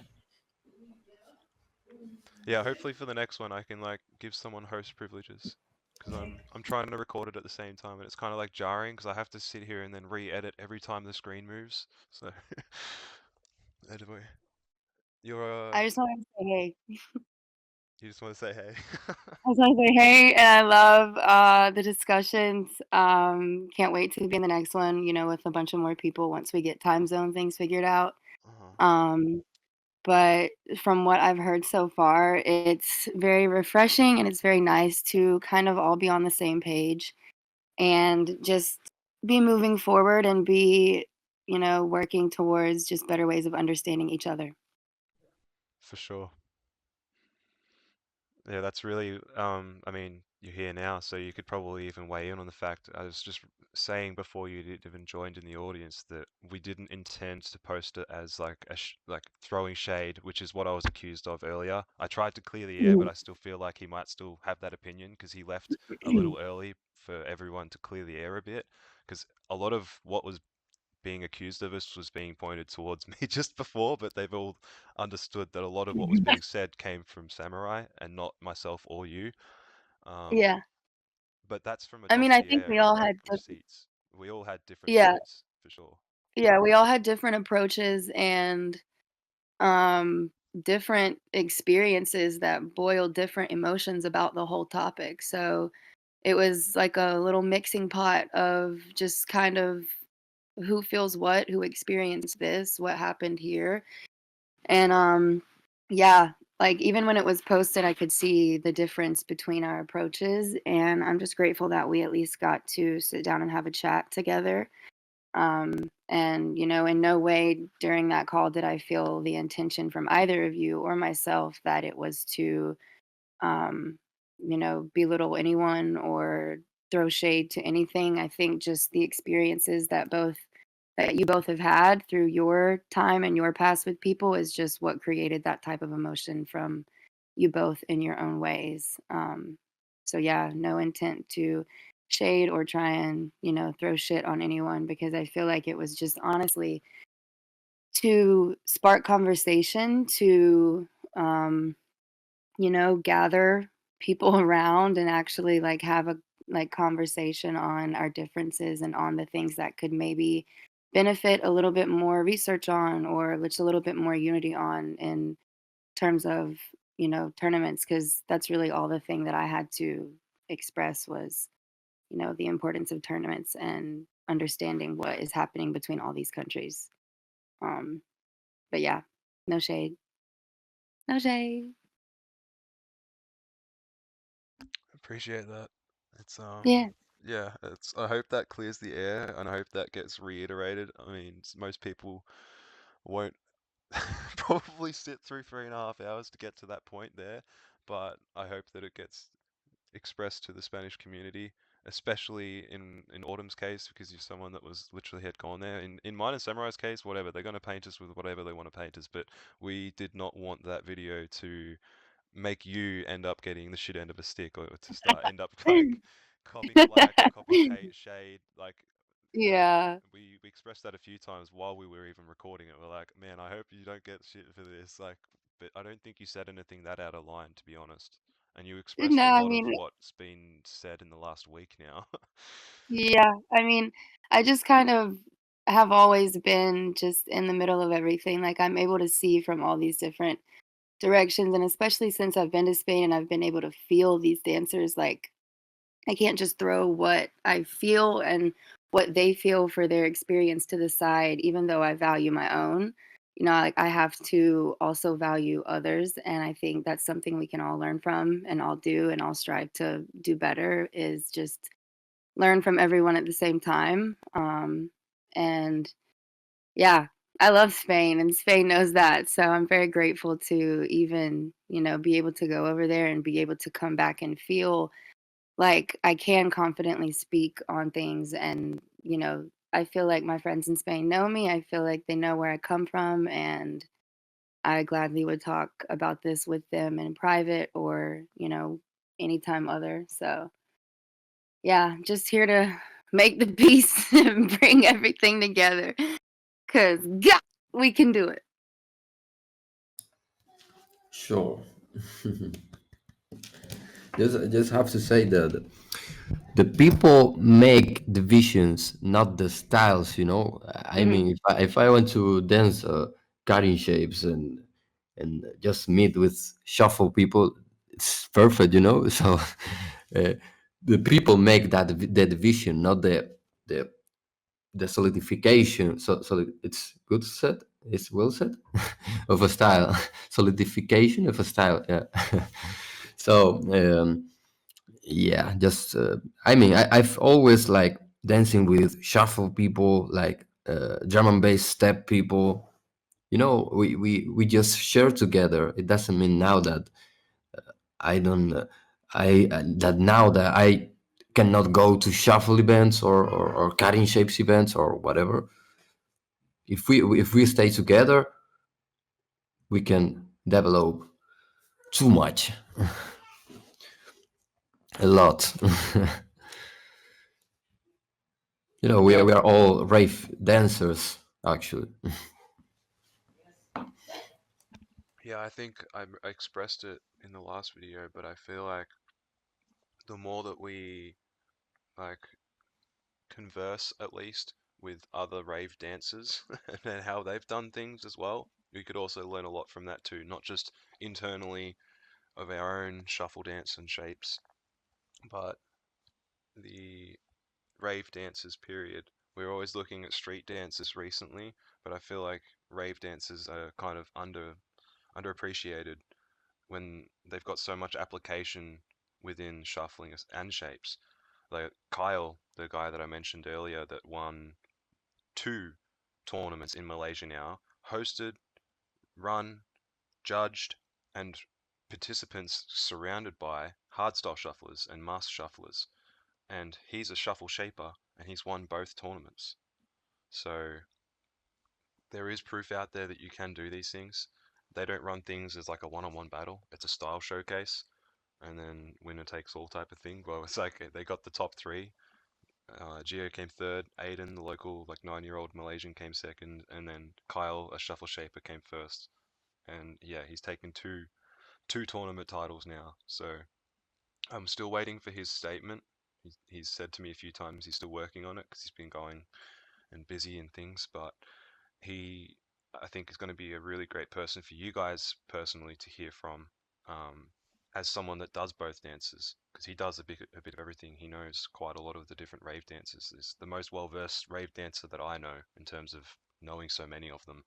But it's not even like a jack of all trades, master of none thing. He's actually quite good, and he's a really good shaper, in my opinion. So I think he would be someone great to reach out for. I'll just double check his username for you now. So even if I'll just send it to you on IG.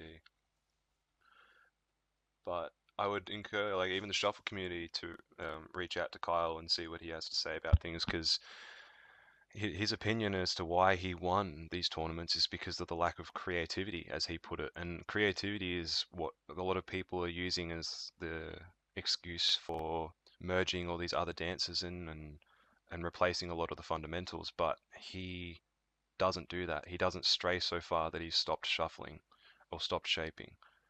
He will mix it in when the music calls for it. And I think that that's a big part of musicality that's kind of overlooked with certain parts of the dance community. I think I was speaking with Lost Boy earlier today from the East Coast of US, and yeah, he has a lot to say about the West Coast, but that's, East Coast, West Coast, you're always going to get that with America. But it is something that I think even the world kind of identifies when it seems to be somewhat of a West Coast thing for them to shuffle off beat. Not all the time, and not everyone. Before everyone just comes to my throat for that quote, my God. But it is quite common. Not everyone, but it is quite common that people don't tend to dance on beat. I don't know if it's the music choices, but if they're playing 140 plus BPM music and they're dancing to like every third beat, it's just a little jarring.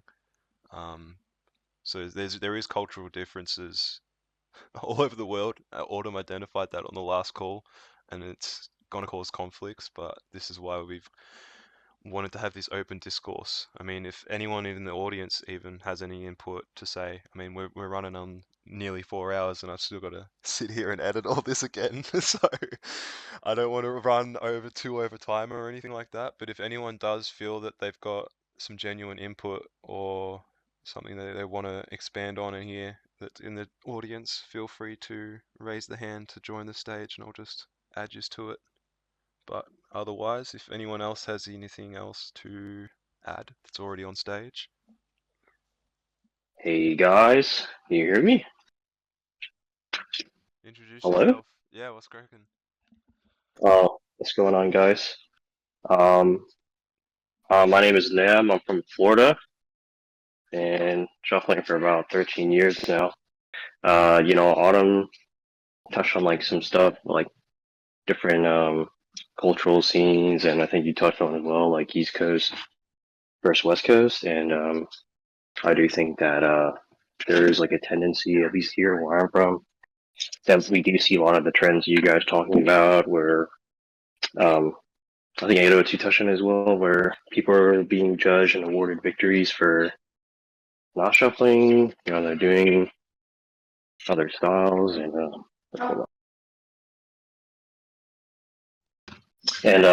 they'll do other stuff like that. I'm just not sure like where we kind of went wrong, if that makes sense.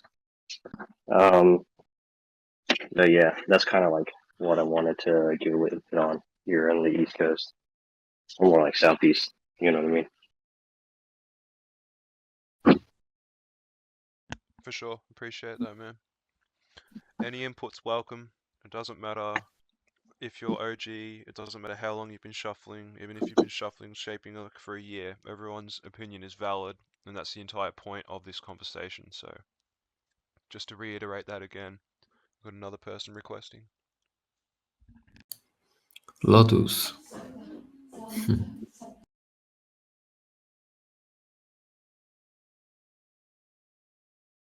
Hey guys, can you hear me? Yep. Oh, Yes. okay. Very good. First of all, hello to everyone. I'm Lotus. I'm from Germany and dancing, shuffling since 11 years and hosting an event in the last year and hosting and leading a community as well too. And I must obviously say that for me is the situation a little bit confusing because I am still now planning an event for the summer, and now we have the problem how we can judge the people when they are there. And for example, we have one person they dancing cutting shapes in his round, and then the other person who dancing shuffle. What is the solution for us to can this judging in a very well too that every part can understand the judgment too? That is for me the most of questions. I feel like we're probably not going to reach what those important parts are on this call, because who knows how long the runtime will go for, but I feel like we're definitely going to come to that understanding very soon. We're definitely on the precipice of some major change, but I think, yeah, Marbiik's got a point. Yeah, I was just gonna say that if you are gonna have shuffle and cutting shapers in your tournament, and you want them both to be like included, you know, and like valued, just like specify in the format of the event that both shuffling and shapes are like styles that are gonna be valued, like no matter which one you do or if you do more than one or the second. So like if that's your concern and like you as a event organizer you you separate them or you consider that you want to make this clarification to actually also have dancers not being disappointed at some stuff like oh it says shuffle and then like shaper is like winning all the rounds and you as an organizer don't want this to happen.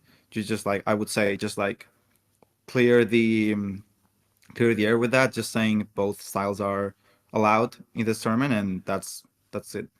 That's my point of view. And I would like to say also to take a look to the music that is playing, because you know if shapers will dance to house and then you know shuffle can dance to a lot of things, you know, but shapers like to dance to house music, you know, so just to take care of that, you know. Yeah, we work on that on the playlist too, that every person have some kind of fun when they need to perform and not to being constantly on tracks they're not feeling about it. So this is not the intention. And yeah, but it's a huge exercise now. So to work on it, to work more on it, that not a person is kind of disappointed. We can't avoid the disappointment about the person who is kicking out of the rounds or so on, but this is another thing. But yeah, thanks for that advice, Marbiik and Bernan too. This is a thing that I really work on it. Definitely.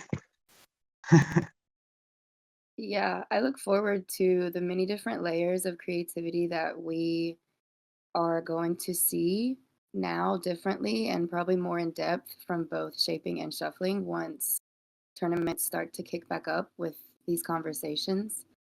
I just feel like there's going to be a lot more creativity from both that we're going to be able to be aware of and appreciate more. So I look forward to more conversations about this one. Agree. Hey, sorry. Are you hosting those battles yourself? Oh, okay, cool. My fault. Go ahead. Oh, sorry. Can you actually hear me well? Because I'm driving, so I don't want to be too noisy. Yeah, you're Yeah, but pay attention to the road. Okay, cool. So to answer Lotus' question, this is something that recently came up on my field because we're, going through the same thing. But I think it comes down to knowing your community. If you know that a lot of people that are gonna show up are gonna be shapers, then cater to that. You know there's gonna be a lot of shufflers, then cater to that in terms of music, because music is gonna be what's going to drive, both styles. And then when it comes to the judging criteria, you don't have to necessarily specify it within Melbourne Foundation or Shape Foundation, as long as you have judges that are dancers advanced enough within either one or both styles, or at least one that understands the other style or both. They should be able to judge the participant as a overall well-rounded dancer, not just on not just drilling it down to a specific foundation, if that makes sense. Yeah, agree. Definitely, 100%.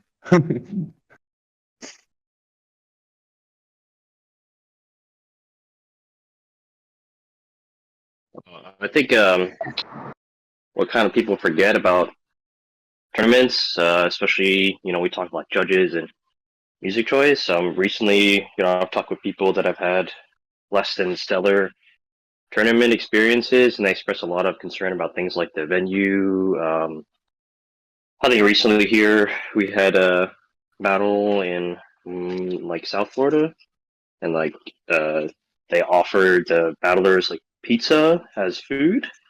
And if you're eating pizza and you're doing a intense, how do you say, demanding dance round, you might lose all that pizza, so to speak, on the floor. So that's one thing to keep in mind, and having adequate cooling and ventilation, because you have 50 plus sweaty people moving around. It's gonna stink. It's gonna get musty. So I would say keep that in mind as well. Mhm.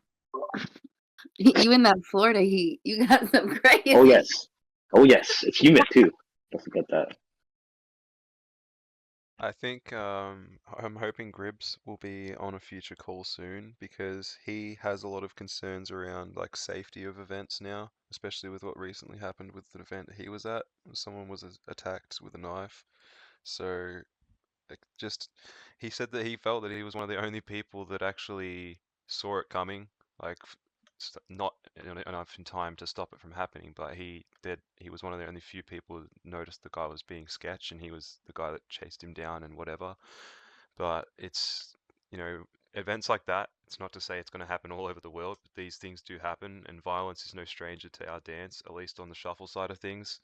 Violence has always been part of the culture, whether we liked it or not. So yeah, with a knife, you just in the chat, yeah.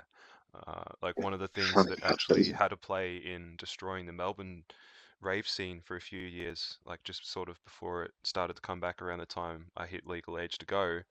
There was a few years where we didn't really have any raves in Melbourne because of a machete attack at a nightclub, and people would straight up go in there with shotguns, and it's what's the bouncer gonna do? They're just going in there looking for people. So we've always had violence in and around the dance.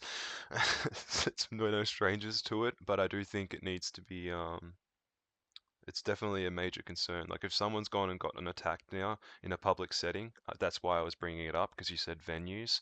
I think that's definitely a relevant topic, because that was a public setting. It was in like a park or something, and someone just came up. It was towards the end of the night when they were wrapping things up, and someone got attacked. So it's something to just be aware of as a community as a whole. I think it's just take note of violent-looking individuals. Not to profile people, but you know, it's pretty easy to identify antisocial traits, in my opinion. Well, that's crazy. You know, I definitely want to ask him about that because you introduce a knife into that, someone gets attacked. You know, very likely someone could lose their life. Not a good thing. I don't think they had anything to do with the community, but because it was in that public setting, in like a public park or whatever it was obviously not an adequate setting for an event literally called Kill Off. For then to have that happen, it just, you know, I'm not someone that preaches manifestation and stuff, but you know, you put these things out there, you know, some things do happen sometimes. I don't know. It was, yeah, very unsettling hearing, not just hearing, but even just seeing the photos of the aftermath. Like it's horrific stuff, and I wouldn't wish it upon any community. Um, it's just, yeah, learning from history of violence for sure. Maybe we need another call on how to run security at these events. Well, that's what I'm saying. I think Gribbs wants to come on, and he actually did say he would like to, like, somewhat dedicate a call to not just safety at events, but health and safety in general within shuffling, as it's just a major thing to go over. So, health and safety going over a whole range of things, but also for the fact that we are a rave community and a rave culture, so drugs are a part of that, and it's an inevitability that a lot of people will be part of drug culture. Not everyone is. Some people are like some shufflers are straight edge, and that goes for most of Malaysia. Almost all of them are straight edge. So that for me is like a shock to my system for someone that smokes weed every day. It's a whole different polarity. It's raising drug education though, and not stigmatizing it as like, because I don't hate I'm not hating on drug users, but I do think drug abuse shouldn't be tolerated at all. It's like it should go without saying, really. It might sound dumb, but it's just that's the reality we have in Melbourne. It's notorious for overdoses, and it's the reason we don't have a lot of festivals still to this day, because people just go too far with it. And I get whether it's the lack of education or what, but I just think, yeah, it's definitely a major topic that should be raised. We've got things in the chat here too that just mentioned it too. Safety is so important, especially with people out of and in of community as well. Missing stair, though, that's a whole nother topic. Okay, so yeah, there's obviously multiple instances of violence, obviously not just the ones I've raised then. So I think, yeah, that'll be a whole nother topic. Is health and safety within the shuffle community. I think everyone could weigh in on that. I'd love to get some physiotherapists on. There is that physio shuffler lady that's been making killer videos recently, so she'd be a great person to have on. And she is lining up a video with Zero from Singapore talking about basically the health and safety of a running man, because even the things that I was learned in and taught at the start is not something that's healthy for my kneecaps, and I've learnt that later in life now. Stomping so hard, it's not good for you. So even little things like that, just basic tips of things that you learn after 10 years of doing this. Learn to stretch. I still don't enough. Like stretches, like things like these. It should be common knowledge to some people, and it might be for some dancers, but not everyone's a professional dancer. Anyway, we are approaching 4 hours. I think we've kind of wrapped up majority of what we were going to cover, as far as I'm aware, unless we've got any more people that want to chime in again, but I feel like that's most of this one covered. I mean, the topic we've got battle scenes, judges and criteria, we've covered this. Foundations of shuffle versus shapes, Bernan covered that perfectly. And then list the community's main points. We've just had people come on and express their side of things as well. So, and it's great that we've heard from Germany, and I look forward to hearing from more countries around the world. That's what this is, a global shuffle chat, not just Australian, Spanish, and American. All right, we want more people. So if you've got the resources, spread it around. We want to invite more people to the conversation. We're not trying to hold a one-sided conversation. We're not trying to throw shade. None of us here, none of us were then, and none of us are now. Don't get it twisted. We're all here for progress for both dances. We're all here for the right reasons. Yeah, I think I'm going to sleep. I think few of us needs to sleep. For You know, sure. it's like, like 9 hours straight call, and then like I don't know how long is this call now, but I really need to sleep. Yeah, 100%, man. I look forward to the next one, and thank you for coming on and for your inputs. But yeah, if everyone's Yeah, got closing statements, and then I'll wrap it up. yeah. Thank Yeah, you, like guys. if you like remember something and you're like, wait, oh, I should have talked about this. Don't be afraid to like write it down. It's like, okay, yeah, we have it for the Everyone next take time. notes. Bring things into the next one.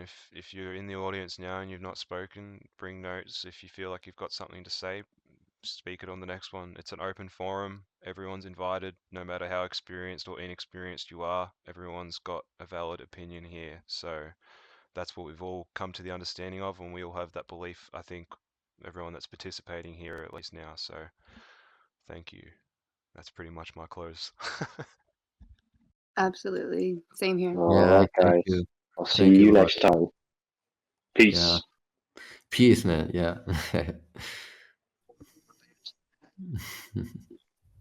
Bye, guys. Bye. Bye, Hope it's everyone. nice. Thank you. Nice talking to y'all. Bye, guys. Thanks, guys. Catch you later.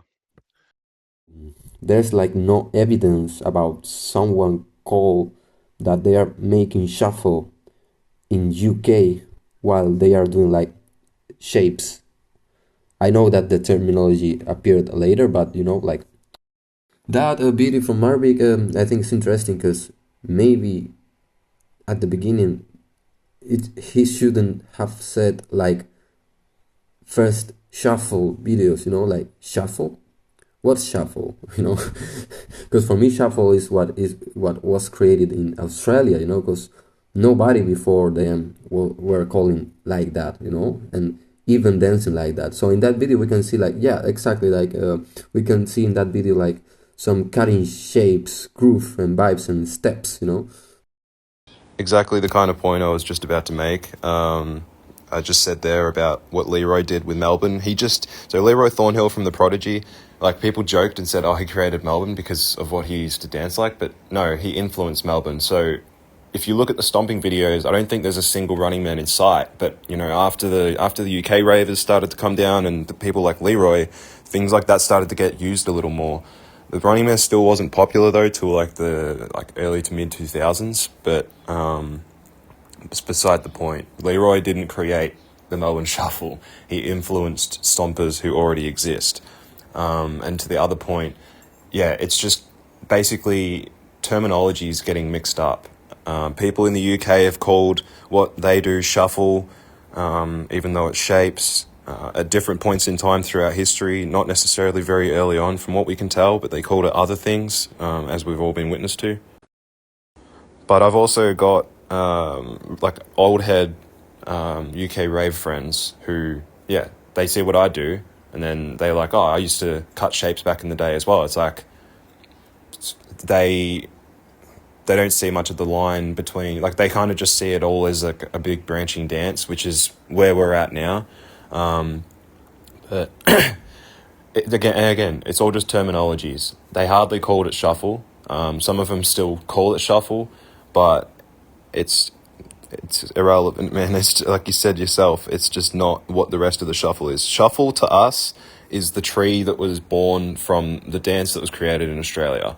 And shapes for us is things that were born from the UK and followed from that. Like, there is very easily identifiable points in time where certain styles branched from another dance, whereas you can't draw the exact lines between Melbourne Shuffle and cutting shapes. Yeah, so yeah, I got all what you say. I actually I think I agree everything with you. I think there is no point I don't agree with you, and all of this we have been talking about, even all the info in Shuffle timeline, you know. So just let me say, I think the key of everything and this war that is happening in the world around Shuffle and cutting shapes will become to an end when we understand that cutting shapes and Shuffle are different things, you know. And that's I think that people should understand this, you know. Even cutting shapes, there is no foundation actually, or in the dance, you know. We still have to talk about this, like the whole community, the whole cutting shapes community, to have like a real foundation for cutting shapes. Yeah, so I think that's the key, bro. When everybody understands that there are different things, different dance styles, you know. So for the people that say that in both dances we shuffle the feet, I mean, bro, in every dance style, I think everybody like shuffle the feet, you know. So it doesn't mean that it should be shuffle, you know. Shuffle appeared in Australia, you know, like you all are like the creators, you know, like in Melbourne, you know, like the shuffle style, shuffle dance, you know. So that's what I think. That's what everybody I think that should understand, because the evidence are there, you know. Evidences are there, and you have like all the evidences, like all the sources, and you know, all the info there, so everybody can take a look and start to study from their point, you know. And from my study, and with of course your help in Shuffle timeline, I will always like say thank you, all of you, for all that info you're placing there. So I think that I have like the same conclusion as you, actually. I don't know if you're still like thinking that cutting shapes are part of Shuffle or something like that. For me, not, because you know, foundation is totally different, music, context, everything is different, right? Then you can mix as we can mix, like for example with house dance or even hip hop, you know, or I don't know. I, for example, like to mix like with cutting shapes with liquid and waving and even tapping. And that doesn't mean I'm making tatting or waving or popping or whatever, you know. So I think maybe what is being creating in Spain and in Europe now, because of the influence, is kind of like a mix, actually. Like, I don't know, like for example, I don't know, Afro House, you know Afro House. So maybe it's kind of like Shuffle shapes or something like that. I don't know. I feel to have like conversations about this. And the people who don't see this, I think they are blind, you know, because differences are there, you know. That now some people say that why should be separate, then everybody will start to don't know where they are, you know, like I'm not a shuffle dancer, I'm not a cutting shapes dancer. What I am, I don't think that's the way. I think, for example, me, now that I'm understanding better shuffle, now I have more, like I'm more motivated to understand and dance to shuffle even than before, you know. So it's like people, I think people need to understand this. Yeah, I think that some people from UK are trying to claim Shuffle as they are the creators or something like that, but I don't trust them, you know. I don't trust them, bro. I think also that LMFAO like kind of changed the game, you know. So everybody started to make to call their footwork shuffle, and that's not true, you know. Like one thing is footwork and one thing is a dance style, you know. It's totally different, because footwork, you can do footwork whatever, you know, hip hop, even popping, whatever, you know. So that's, if you move your feet, it doesn't mean you are making shuffle. Yeah, I've been always like trying to follow the truth, you know, and not just to what Xhufflis or some people from Spain say. I mean, they are a friend of mine. I've been in his house even. We have talked a lot. But after these years talking with him, of course, I try to be respectful with everybody, because I think that's the key, this respect, bro. So after talking about this with him, I am starting to understand that he actually don't understand shuffle. I think he has a lot of information. He has teach a lot, and yeah. But I think he actually doesn't understand what is shuffle and what is cutting shapes, because he has tried to like mix everything in Spain, and yeah.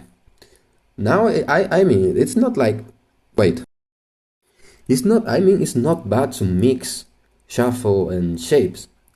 Everything is evolution. Dance is free, so you can dance however you want, but it doesn't mean that you can say you're dancing something that is not like that, So yeah, everything is evolution, and yeah, probably what is happening in Spain and Europe, even in USA, I think the whole world is like a fusion, like hybrid dance, like shuffle shapes, or I don't know, even like some like kind of Spanish shuffle, let's say, because actually they are making shuffle but mixing with shapes.